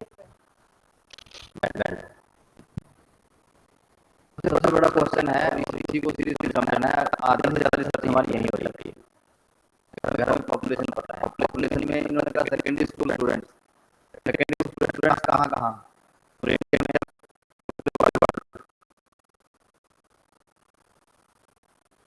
अभी हमें नहीं पता ना कहाँ। हम इंडिया के स्कूल बात करेंगे, इंडिया में भी वैरायटी कितनी है हमें भी नहीं पता, है ना। गवर्नमेंट है, प्राइवेट है। गवर्नमेंट है प्राइवेट, तो उसके अंदर सीबीएसई अलग है, आईसीएसई अलग है, आईसीएसई अलग है, और अलग अलग स्टेट के अलग अलग बोर्ड हैं। गवर्नमेंट की बात करें तो गवर्नमेंट में केवीएस अलग है, एनवीएस अलग है ना, पीएमसी अलग है, और कौन से हैं, आसान मॉडल अलग है, सब्सिडी मॉडल अलग है, सारे गवर्नमेंट के है ना। तो हर जगह की पॉपुलेशन हमारी अलग अलग है ना। वो जो क्रिएटिविटी है, एडजस्टमेंट है, हर जगह की अलग अलग है। तो हम किसको टारगेट कर रहे हैं? पीएमसी के स्कूल, पीएससीएस के स्कूल, एनवीएस के स्कूल, या सिंपल गवर्नमेंट स्कूल, एसबीएसई वाले स्कूल या सीबीएसई वाले स्कूल? हम कौन सी की बात कर रहे हैं? ये पॉपुलेशन की बात कर रहा हूँ। अगर हम सेकेंडरी स्कूल स्टूडेंट में काम करना चाहते हैं, इसका मतलब हमें जितनी भी वेरिएशंस हैं, जितनी वैरायटी हैं, हर किसी को कंसीडर करना पड़ेगा। तो कितने ग्रुप बने हमारे पास? गवर्नमेंट प्राइवेट के उससे ज़्यादा बने, कितने ग्रुप बनेंगे? क्या हम गवर्नमेंट प्राइवेट से काम चला सकते हैं? नहीं चला सकते। क्यों? क्योंकि हमें पॉपुलेशन हमने डिफाइन ही नहीं की, हमें पता ही नहीं पॉपुलेशन क्या है। अगर हमें पॉपुलेशन पता है तो हमें पता है कि हमने ग्रुप कौन से बनाने हैं। हमारे पास पॉपुलेशन की वैल्यू होती है, जिसको हम देखने की कोशिश नहीं करते। सेकेंडरी स्कूल स्टूडेंट बात किया मैंने, इसके अंदर पॉपुलेशन की मैंने इतनी सारी वैरायटी बता दी, हर किसी की क्रिएटिविटी और एडजस्टमेंट सिर्फ मेल फीमेल तक सीमित नहीं रहेगी, उन स्कूल के नेचर के ऊपर भी डिपेंड करेगी। क्या गवर्नमेंट प्राइवेट तक बात खत्म हो जाएगी? नहीं होगी। गवर्नमेंट तक भी बात खत्म नहीं होगी, क्योंकि गवर्नमेंट के अंदर भी पीएमसी भी गवर्नमेंट के हैं, केवीएस भी गवर्नमेंट के हैं, एनबीएस भी गवर्नमेंट के हैं, मॉडल संस्कृति भी गवर्नमेंट के हैं, सारे गवर्नमेंट के हैं ना। अब तो गवर्नमेंट के सीबीएसई और एसबीएसई भी अलग अलग है, इसलिए पॉपुलेशन की बात है। पॉपुलेशन के बाद पहले पॉपुलेशन तो ठीक से डिफाइन कर लेना कि हम कौन सी पॉपुलेशन की बात कर रहे हैं। अब सेकेंडरी स्कूल स्टूडेंट्स की बात करेंगे तो हमें कहीं ना कहीं ये बताना पड़ेगा कि government school only affiliated with Haryana board of school students, बाकी को हटाना पड़ेगा ना। अगर उनको भी रखेंगे तो वहाँ पे भी वेरिएशन आएंगे, हमें हर किसी को कंसिडर करना पड़ेगा। ये हमें बताएगा कौन? हमारी पॉपुलेशन। अगर पॉपुलेशन हमें पता है तो फिर हम सैंपल वहीं से लेंगे जहाँ पॉपुलेशन। अगर हमने पॉपुलेशन को बता दिया तो फिर सैंपल क्या आएगा? फिर पीएमसी से सैंपल नहीं आएगा, केवीएस से भी नहीं आएगा, एसबीएस से भी नहीं आएगा, सीबीएसई स्कूल से भी नहीं आएगा। कहाँ से आएगा? सिर्फ एसबीएसई से, क्योंकि हमने वहाँ बता दिया हमारे स्कूल कौन से हैं, सेकेंडरी स्कूल स्टूडेंट्स कौन से हैं, फिर सैंपल आएगा। सैंपल में कोई दिक्कत नहीं है, ग्रुप बनाने में कोई प्रॉब्लम नहीं है। फिर हम गवर्नमेंट प्राइवेट भी कर सकते हैं, और वो जो हरियाणा बोर्ड से एफिलिएटेड है। जितने प्राइवेट हैं वो सारे किससे एफिलिएटेड मिलेंगे? सीबीएसई से। उनका पैटर्न, उनका कल्चर, उनका सिस्टम, उनका करिकुलम सारा डिफरेंट होगा, तो एडजस्टमेंट और क्रिएटिविटी अलग अलग होगी। तो मैंने पहले एक छोटी सी बात कही थी कि हमें पहले डिसाइड करना है कि क्या ग्रुप बन सकते हैं कि नहीं बन सकते, गवर्नमेंट प्राइवेट हो सकते हैं कि नहीं हो सकते, बताएगा हमारी पॉपुलेशन। अगर पॉपुलेशन क्लियर है, सैंपल क्लियर है। नेक्स्ट पॉइंट क्या होगा? टूल की कमी क्या है? कोई भी काम करते हैं उसमें टूल इस्तेमाल होते हैं। टूल का मीनिंग क्वेश्चनर बोलते हैं।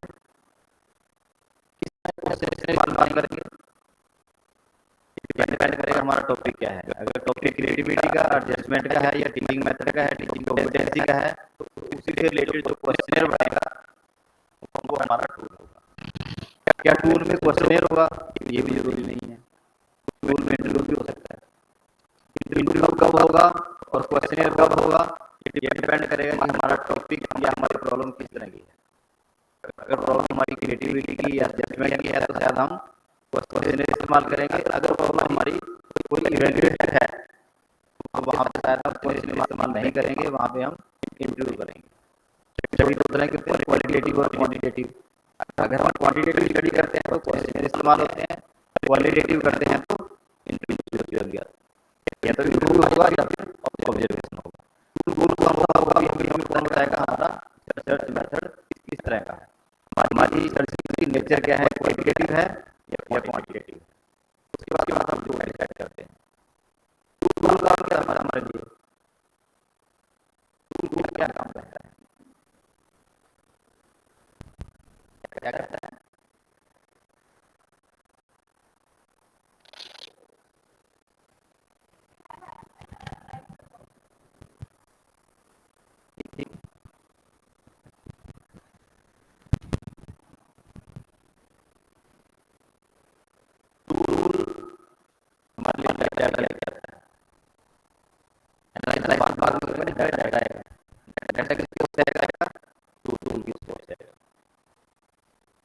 डेटा कैसा होता है?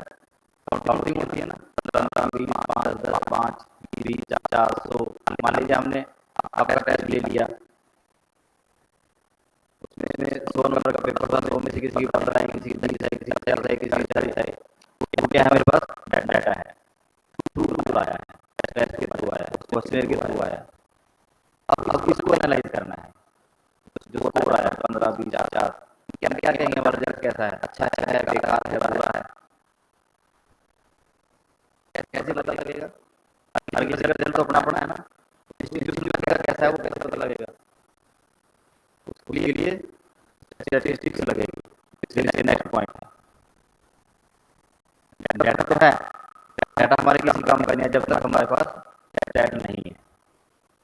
स्टैट के लिए स्टैटिस्टिकल टूल अलग अलग नाम से हैं, मीन है, मीडियन है, मोड है, या फिर टी टेस्ट है, टेस्ट है, अनोवा है, कई तरह के हैं। जिस तरह की जरूरत पड़ती है उस तरह के टूल हम इस्तेमाल करते हैं। इस्तेमाल करेंगे, कौन सा टूल इस्तेमाल करेंगे, कैसा टूल इस्तेमाल करेंगे, ये हमारी डाटा जो आएगा हमारे हाथ में उसको डिपेंड करेंगे। या हमारा टॉपिक है या उसके अंदर बाइरिलेशन नहीं है, जैसे हमने बना दिए मेल फीमेल के, गवर्नमेंट प्राइवेट के, इसका मतलब हमें टी टेस्ट या कोई अलावा या कोई और तरह का टेस्ट इस्तेमाल करना पड़ेगा। डाटा किस तरह का है, ग्रुपिंग किस तरह की है, तो टॉपिक किस तरह का है, उसके ऊपर डिपेंड करता है हमारा स्टैटिस्टिकल टेक्निक। जब स्टैट लग जाएगा उसके बाद हमारे पास रिजल्ट आते हैं। प्रश्नों का पास रिजल्ट नहीं है, तो सिर्फ हमने यहाँ तक बताना है कि मेरी पॉपुलेशन कैसी होगी, मेरा सैंपल कैसा होगा, मेरा टूल कैसा होगा या कौन सा होगा, उसके बाद मैं स्टैट कौन सी इस्तेमाल करूँगा। सिर्फ ये प्रपोजल है कि हम इसी तरह की इस्तेमाल कर सकते हैं। करेंगे कि नहीं ये कौन बताएगा, जब एक्चुअल में हम रिसर्च करेंगे। जब कंप्लीट कर लेते हैं तो लास्ट में हम डिलिमिट भी करते हैं। एक वर्ड थोड़ा सा बता रहा हूँ, इसमें मैंने नहीं पता होगा।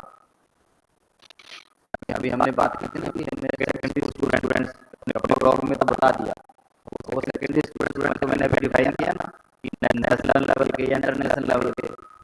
अगर नेशनल लेवल के तो कितने सारे बोर्ड्स हैं, कितने सारे स्टेट्स हैं। अगर हम हरियाणा कर भी दें तो हरियाणा में बहुत सारी एजुकेशन है, गवर्नमेंट है, प्राइवेट है, अलग अलग तरह के हैं, गवर्नमेंट भी तरह के सेक्टर के, गवर्नमेंट स्कूल के भी।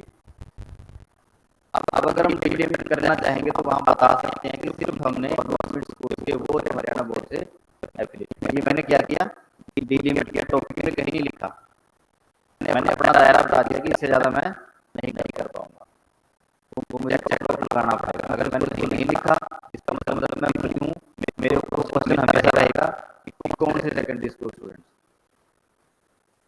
कौन से स्कूल, गवर्नमेंट के प्राइवेट का। मैंने डिलिमिट में लिख दिया कि ये स्कूल, तो इसका मतलब मेरा क्वेश्चन कट गया। ये सारी वो बातें हैं जो हमने प्रपोजल में लेनी होती हैं। एक आइडिया बताना होता है रास्ता कि मैंने मेरा इस तरह का टॉपिक लेना है, इस तरह से काम करना है, ये मेरी पॉपुलेशन रहेगी, मेरा सैंपल रहेगा, और इनको फुलफिल करने के लिए मुझे स्टैट कौन सी लगानी। स्टैट के बाद जानेंगे के लिए आते हैं। स्टार्टिंग में जो हमने जस्टिफाई किया था, नीड बताई थी अपने टॉपिक की, वो नीड जो मेरे ऑब्जेक्टिव थे उनको फुलफिल करते हैं हमारे रिजल्ट। और वो कब आएंगे, जब हम कंप्लीट रिसर्च कर लेंगे। यहाँ तक सिर्फ प्रपोजल होता है, इसको कंप्लीट करने के बाद आप करने के रेफरेंसेस आते हैं। नेक्स्ट मैंने एक चार्ट बना रखा है, रेफरेंस लिखने का स्टाइल होता है। APA 6th एडिशन है, APA 7th एडिशन है। नाम लिखना कैसे लिखना है, ईयर कैसे लिखना है, किस सेंटेंस को टाइप करना है, किसको बोल्ड करना है, जगह का नाम कैसे लिखना है, वो सारी चीजें हमें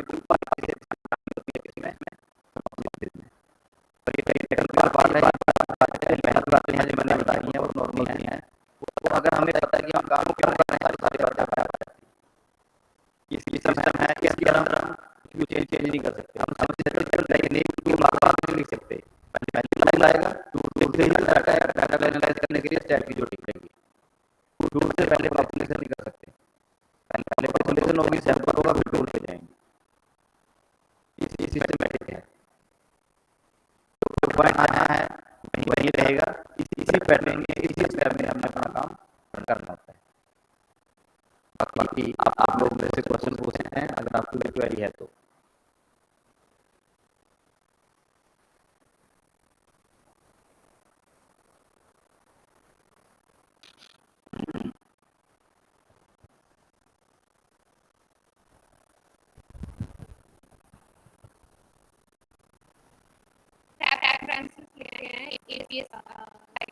माइक से लीजिए, मुझे सुन गया था, सब सुन ले।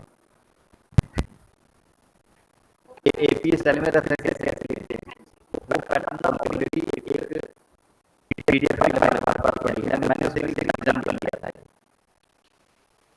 अगर आप ध्यान से देखोगे ना, इसके अंदर लिखा हुआ है पहले सरनेम है, फिर फर्स्ट नाम है, कॉमा है, फिर ईयर है। क्या मैडम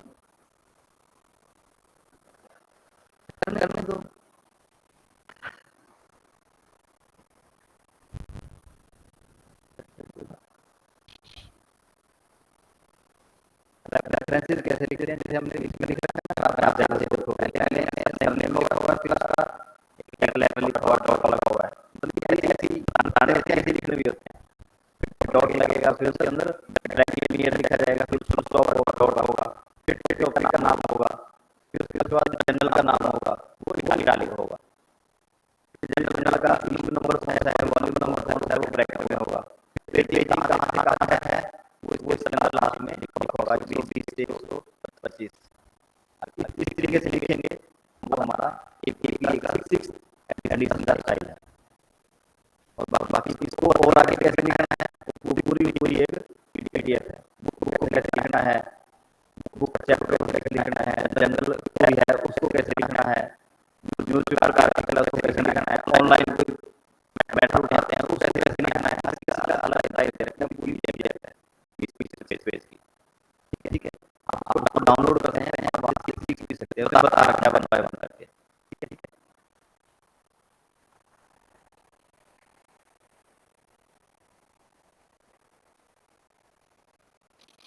ये गाइडलाइंस के ऊपर डिपेंड करता है। एक रेफरेंस लिखने के बहुत सारे स्टाइल हैं, एमएलए स्टाइल अलग है, शिकागो अलग है, एपीए अलग है। एपीए के अंदर कई एडिशन है, 6, 7, 8, 9, 10 तक पहुंच गए हैं। ठीक है, वो जो गाइडलाइंस बताएंगे या जो आपके टीचर्स बताएंगे उनको फॉलो करना होता है। इसको इस तरीके से लिखेंगे तो अलग तरीका होगा, अलग स्टाइल होगा, दूसरे से लिखेंगे तो अलग स्टाइल होगा। हर एक रेफरेंस के जो स्टाइल दिए गए हैं, शिकागो हो या फिर एपीए है या एमएलए है, हर किसी के गाइडलाइंस हैं, कैसे पहले क्या लिखना है, ईयर कैसे लिखना है। ठीक है ना, कौन सा वर्ड इटालिक करना है, कौन सा इटालिक नहीं करना, वो उस गाइडलाइंस में दिया हुआ है। वो आपके टीचर बताएंगे, जो बताएंगे, या फिर अगर हमने कहीं पेपर पब्लिश करना है तो जो जर्नल होगी उसकी गाइडलाइंस होती है कि आप इस स्टाइल को फॉलो करना, वही करना पड़ेगा उसके अलावा। ठीक है,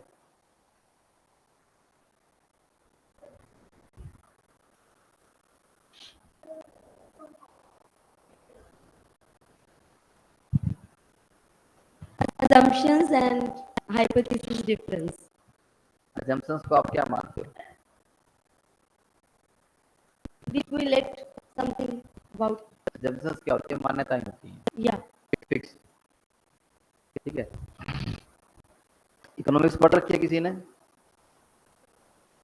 वर्ड यूज करते हैं ना, अन्य बातें समान रहने पर। जब बरसात के दिन होंगे तो क्या होगा, डिमांड सप्लाई की बात करते हैं। वो जो अन्य बातें होती है ना, वो assumptions होती है।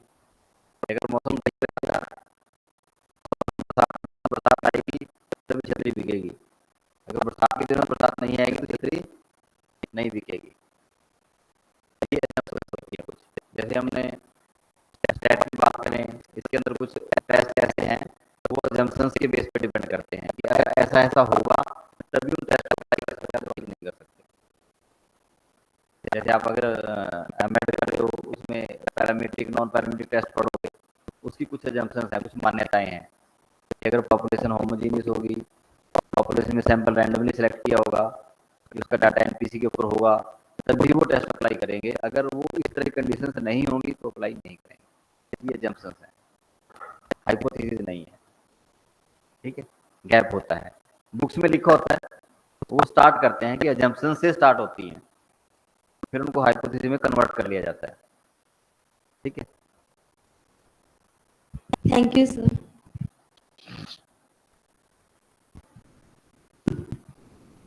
Sir review of related literature में तो हम रिव्यू लिखते हैं, सर उसमें स्टडी का नाम लिखना जरूरी होता है? कोई जरूरी नहीं है, जो रेफरेंसेस होते हैं ना वो इसीलिए होते हैं। इस रेफरेंसेस में जो लिखेंगे ना, इसमें स्टडी का नाम लिखा होता है। वहाँ पे आप मेन बात बताओगे किस चीज़ को लेके, जैसे हम बात करें ना शुरू से ही, कोई प्रॉब्लम है, हम उस प्रॉब्लम का हवाला देके अपना रिव्यू लिख देते हैं कि इस तरह के एक टॉपिक के, जैसे हमने कहा टीचिंग मेथड को लेके किसी ने भी रिसर्चर ने रिसर्च की है, उसका नाम लिखेंगे, बताएंगे कि उसने टीचिंग मेथड के ऊपर इस तरह का काम किया है, इस तरह से उसने ऑब्जेक्टिव रखे थे और इस तरह से उसके रिजल्ट आए थे। क्योंकि रिजल्ट तो हमें चाहिए ना, ताकि हमारे उससे अलग आए, काम चल जाता है। फिर उसका जब रेफरेंस लिखेंगे तब उसका पूरा टॉपिक का नाम भी देंगे। ठीक है, थैंक यू सर।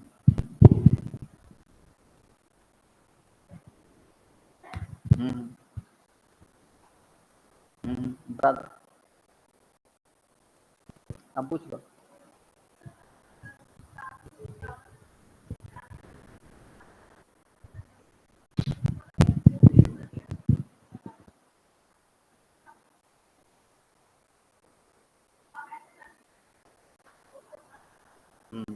माइक ले लो, सबको पता लग जाएगा।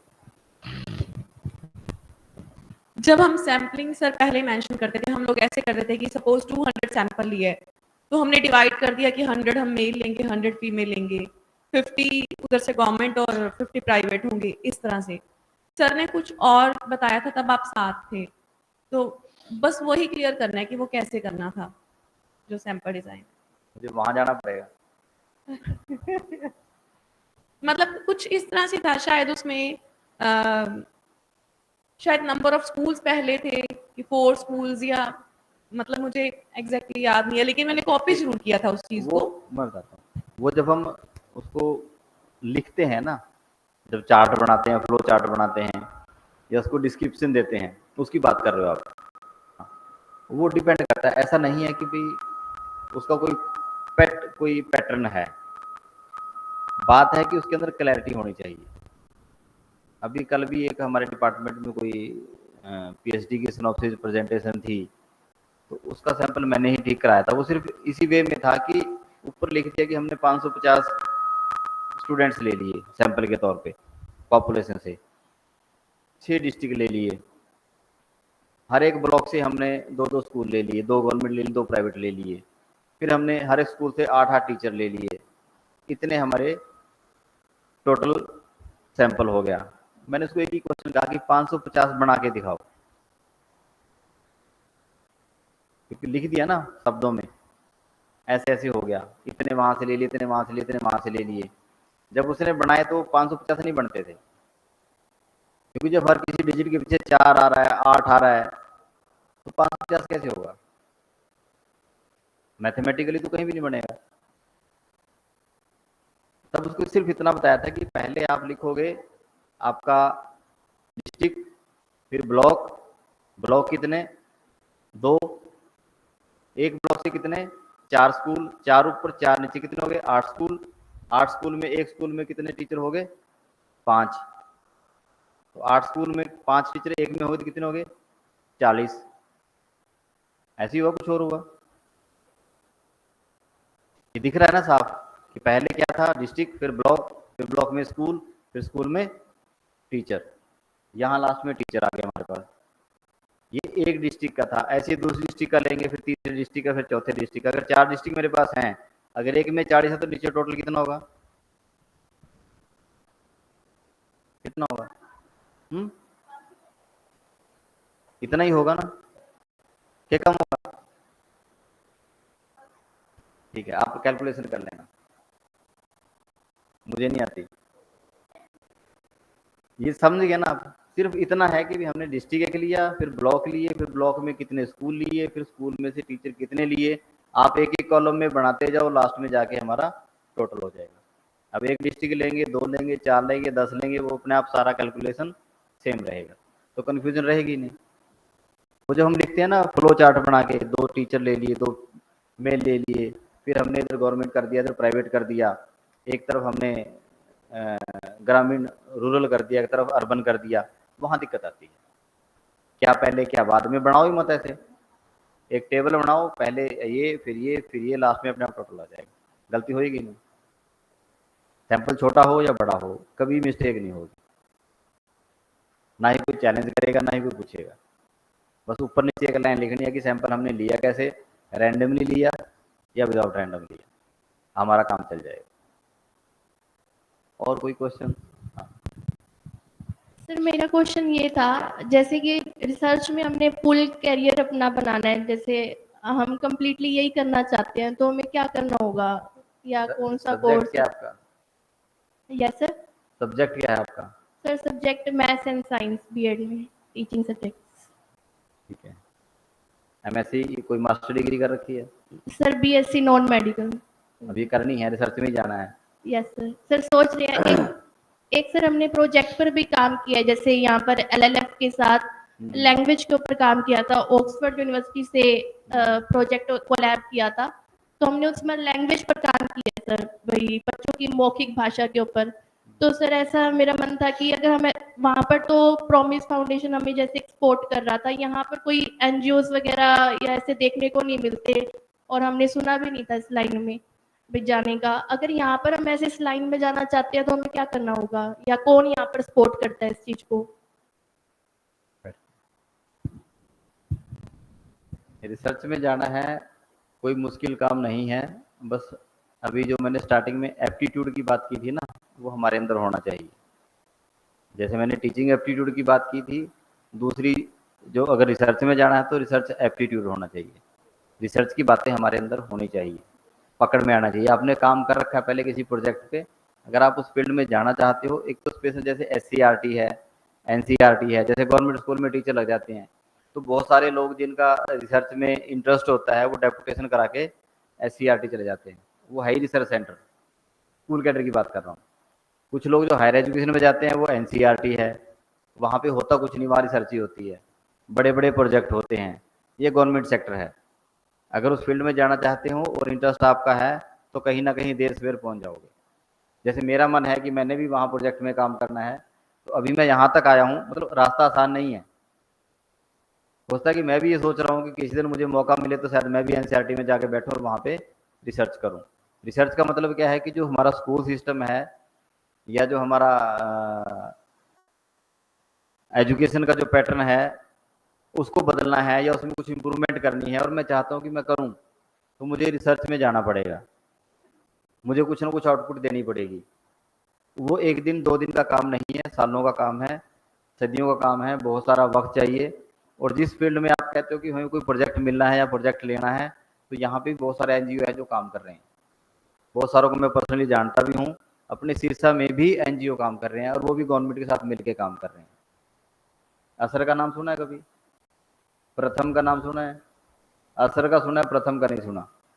जो प्रथम है वो NGO है, असर उसके अंडर एक सर्वे होता है। वो जितने भी उसमें काम करते हैं, वो जो पोस्ट निकालते हैं वो प्रोजेक्ट फेलो की निकालते हैं, पेड होती है और उनका काम यही है।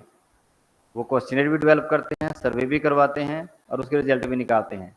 और असर की रिपोर्ट हर साल पब्लिश भी होती है और गवर्नमेंट भी बहुत सारी पॉलिसी मेरे ख्याल से उसको देख के बनाती भी है। जेन्युइन काम होता है और उस असर में हमारा डिपार्टमेंट भी हर साल पार्टिसिपेट भी करता है। उसका जो मेन रूट है वो NGO के थ्रू ही होता है, NGO प्रथम के नाम से है। उसके साथ पैरेलल और बहुत सारे NGOs हैं जो गवर्नमेंट के साथ मिलके काम कर रहे हैं, आज भी कर रहे हैं। अभी प्री एजुकेशन है ना, प्री स्कूल, वो कहता है कि आंगनवाड़ी में जो बच्चे पढ़ते हैं उनको बाल वाटिका नाम दे दिया गया है और वो 2nd क्लास तक के बच्चे उसी में पढ़ेंगे। अभी तक जो आंगनवाड़ी चलती हैं वो एक कमरे में चलती हैं।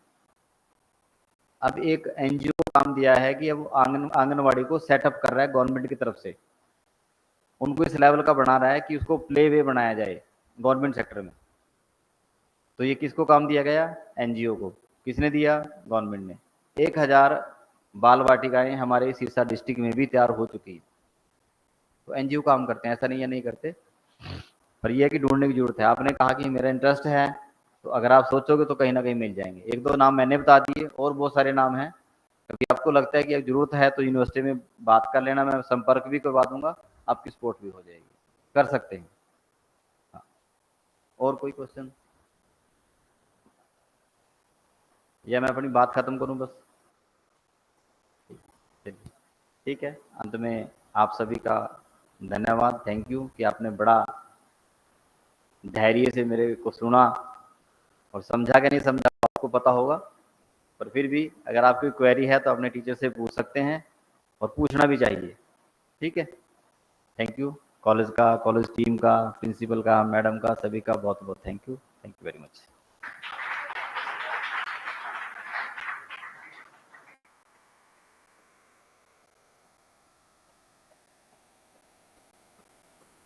Thank you sir. मुझे ये कहने की ज़रूरत तो नहीं है, बताने की ज़रूरत नहीं है कि सर का लेक्चर कैसा रहा, क्योंकि जिस इंटरेस्ट के साथ, मन के साथ आप लोग सुन रहे थे, देखकर बहुत अच्छा लगा। और उसी से ये पता चल रहा था कि सर का लेक्चर कितना इफेक्टिव है, क्योंकि लेक्चर वही अच्छा होता है जो बच्चों को बांध के रखे। Thank you sir. और जब टीचिंग की बात करते हैं ना, नॉर्मली हम कहते हैं कि एक टीचर को बच्चों के लेवल पे आके पढ़ाना चाहिए। तो सर ने सिनॉप्सिस के बारे में, रिसर्च प्रपोजल के बारे में जो बातें बताई हैं, वो एक तरह से हम कह सकते हैं कि ABCD से शुरू करके बताई हैं सर। तो सर के लिए एक बार जोरदार तालियां होनी चाहिए। अब मैं हमारे एडमिनिस्ट्रेटर मैम डॉक्टर चरणप्रीत को मंच पर आमंत्रित करना चाहूंगा कि वो मंच पर आएं और सर के धन्यवाद के लिए 2 शब्द कहें। मैम।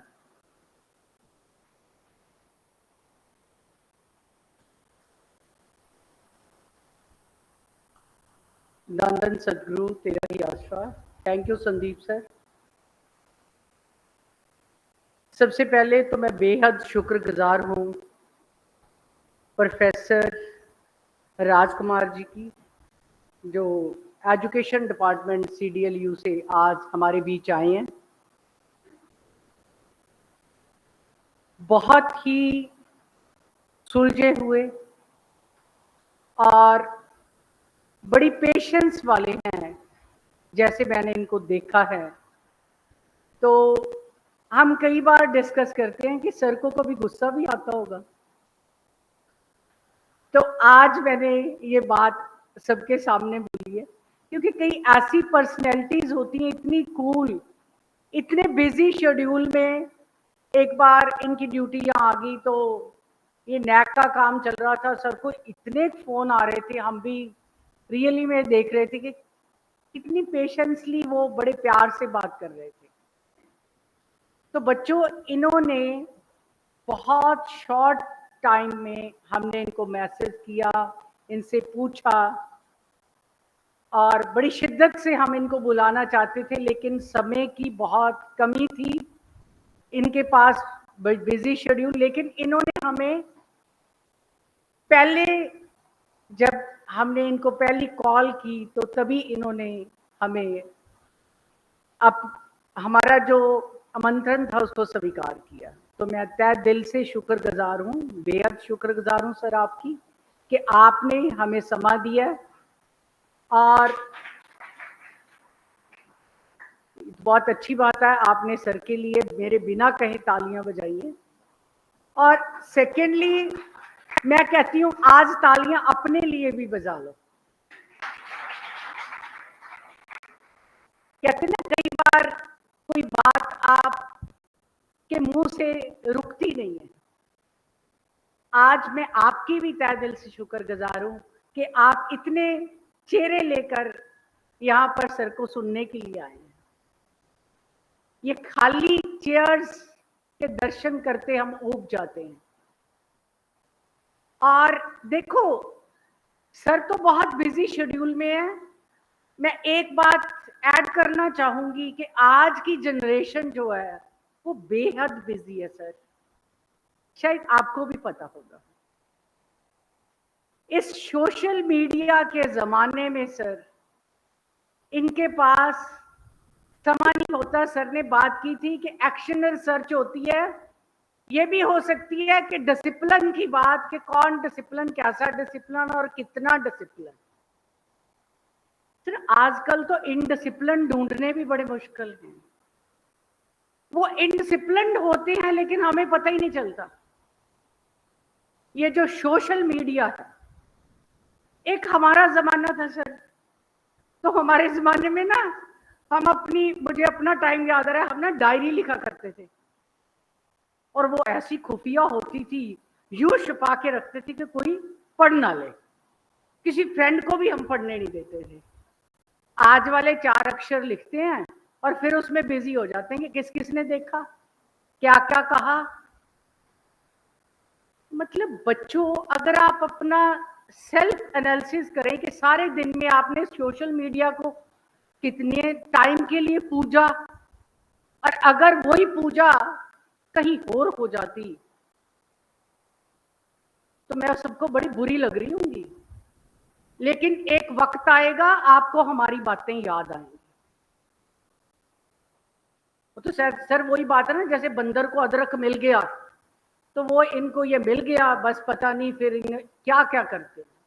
तो प्लीज मेरी गुजारिश है, इसमें से समय निकाल के कभी ऐसी शख्सियत जब आती है तो कंसंट्रेशन से, अटेंशनली आप सुने। ये आपके लिए ही ऐसी शख्सियतों के लेक्चर करवाए जाते हैं, क्योंकि आप ये ना कह पाओ कि कॉलेज ने हमें कुछ दिया नहीं है। हम आपने जो पे दिया, हमें पे किया है, उसको जस्टिफाई करना चाहते हैं, लेकिन प्लीज उसका लाभ जरूर उठाएं। मैं मेरे स्टाफ की, नॉन टीचिंग की, सबकी बेहद शुक्रगुजार हूँ, जिनकी वजह से आज ये प्रोग्राम जो है वो ऑर्गेनाइज हो पाया है, उनकी हेल्प से। तो मैं अपने स्टूडेंट्स की भी बेहद शुक्रगुजार हूँ जिन्होंने दर्शन दिए हैं, और फ्यूचर में मैं यही कहूँगी कि ये चेयर्स हमें ऐसे मिलेंगी, तो प्लीज़ इसको गौर ज़रूर फरमाना। सर लास्ट में मैं फिर आपकी शुक्रगुजार हूँ, आपकी शख्सियत की भी बहुत, हमारे कहते हैं ऐसी पर्सनैलिटी होती है जिनकी इंटरनली हमारे अंदर बड़ी रिस्पेक्ट होती है, तो सर भी उनमें से एक हैं। और बहुत अच्छा लगा कि ऐसे टॉपिक को आपने बड़े सिंपल तरीके से बच्चों को समझाने की कोशिश की है, बहुत अच्छी कोशिश थी, और मुझे लगता है कि मेरे स्टूडेंट ने इसका फ़ायदा ज़रूर उठाया होगा। Thank you so much, thank you so much.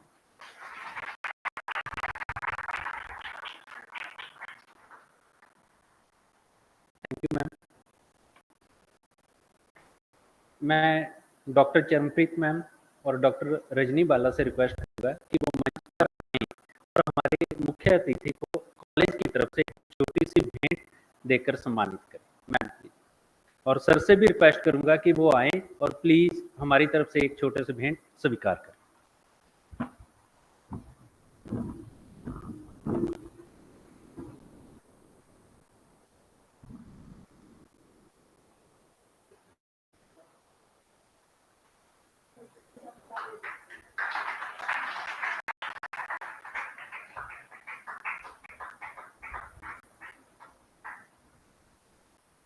Thank you ma'am, thank you sir.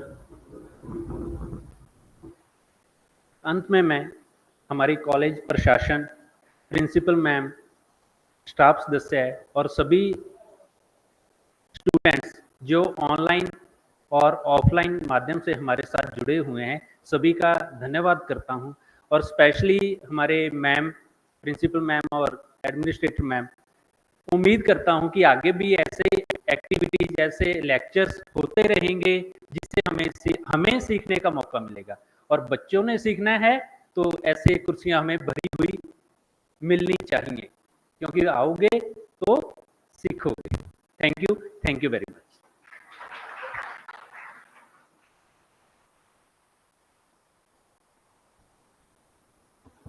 Thank you all of you. एक बात कहीं बगैर रहा नहीं गया, चलो आप सबसे शेयर कर लें, आप हमारी फैमिली के मेंबर हैं। आज आपके और हमारे प्रिय मिस्टर संदीप सिंह जी का जन्मदिन है, तो क्यों ना हम सब मिलकर उन्हें बधाई दें, वो उन्हें भी अच्छा लगेगा। Happy birthday sir.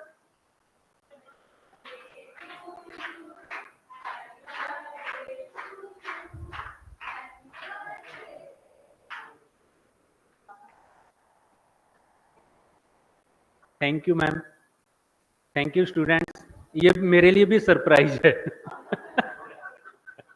Thank you.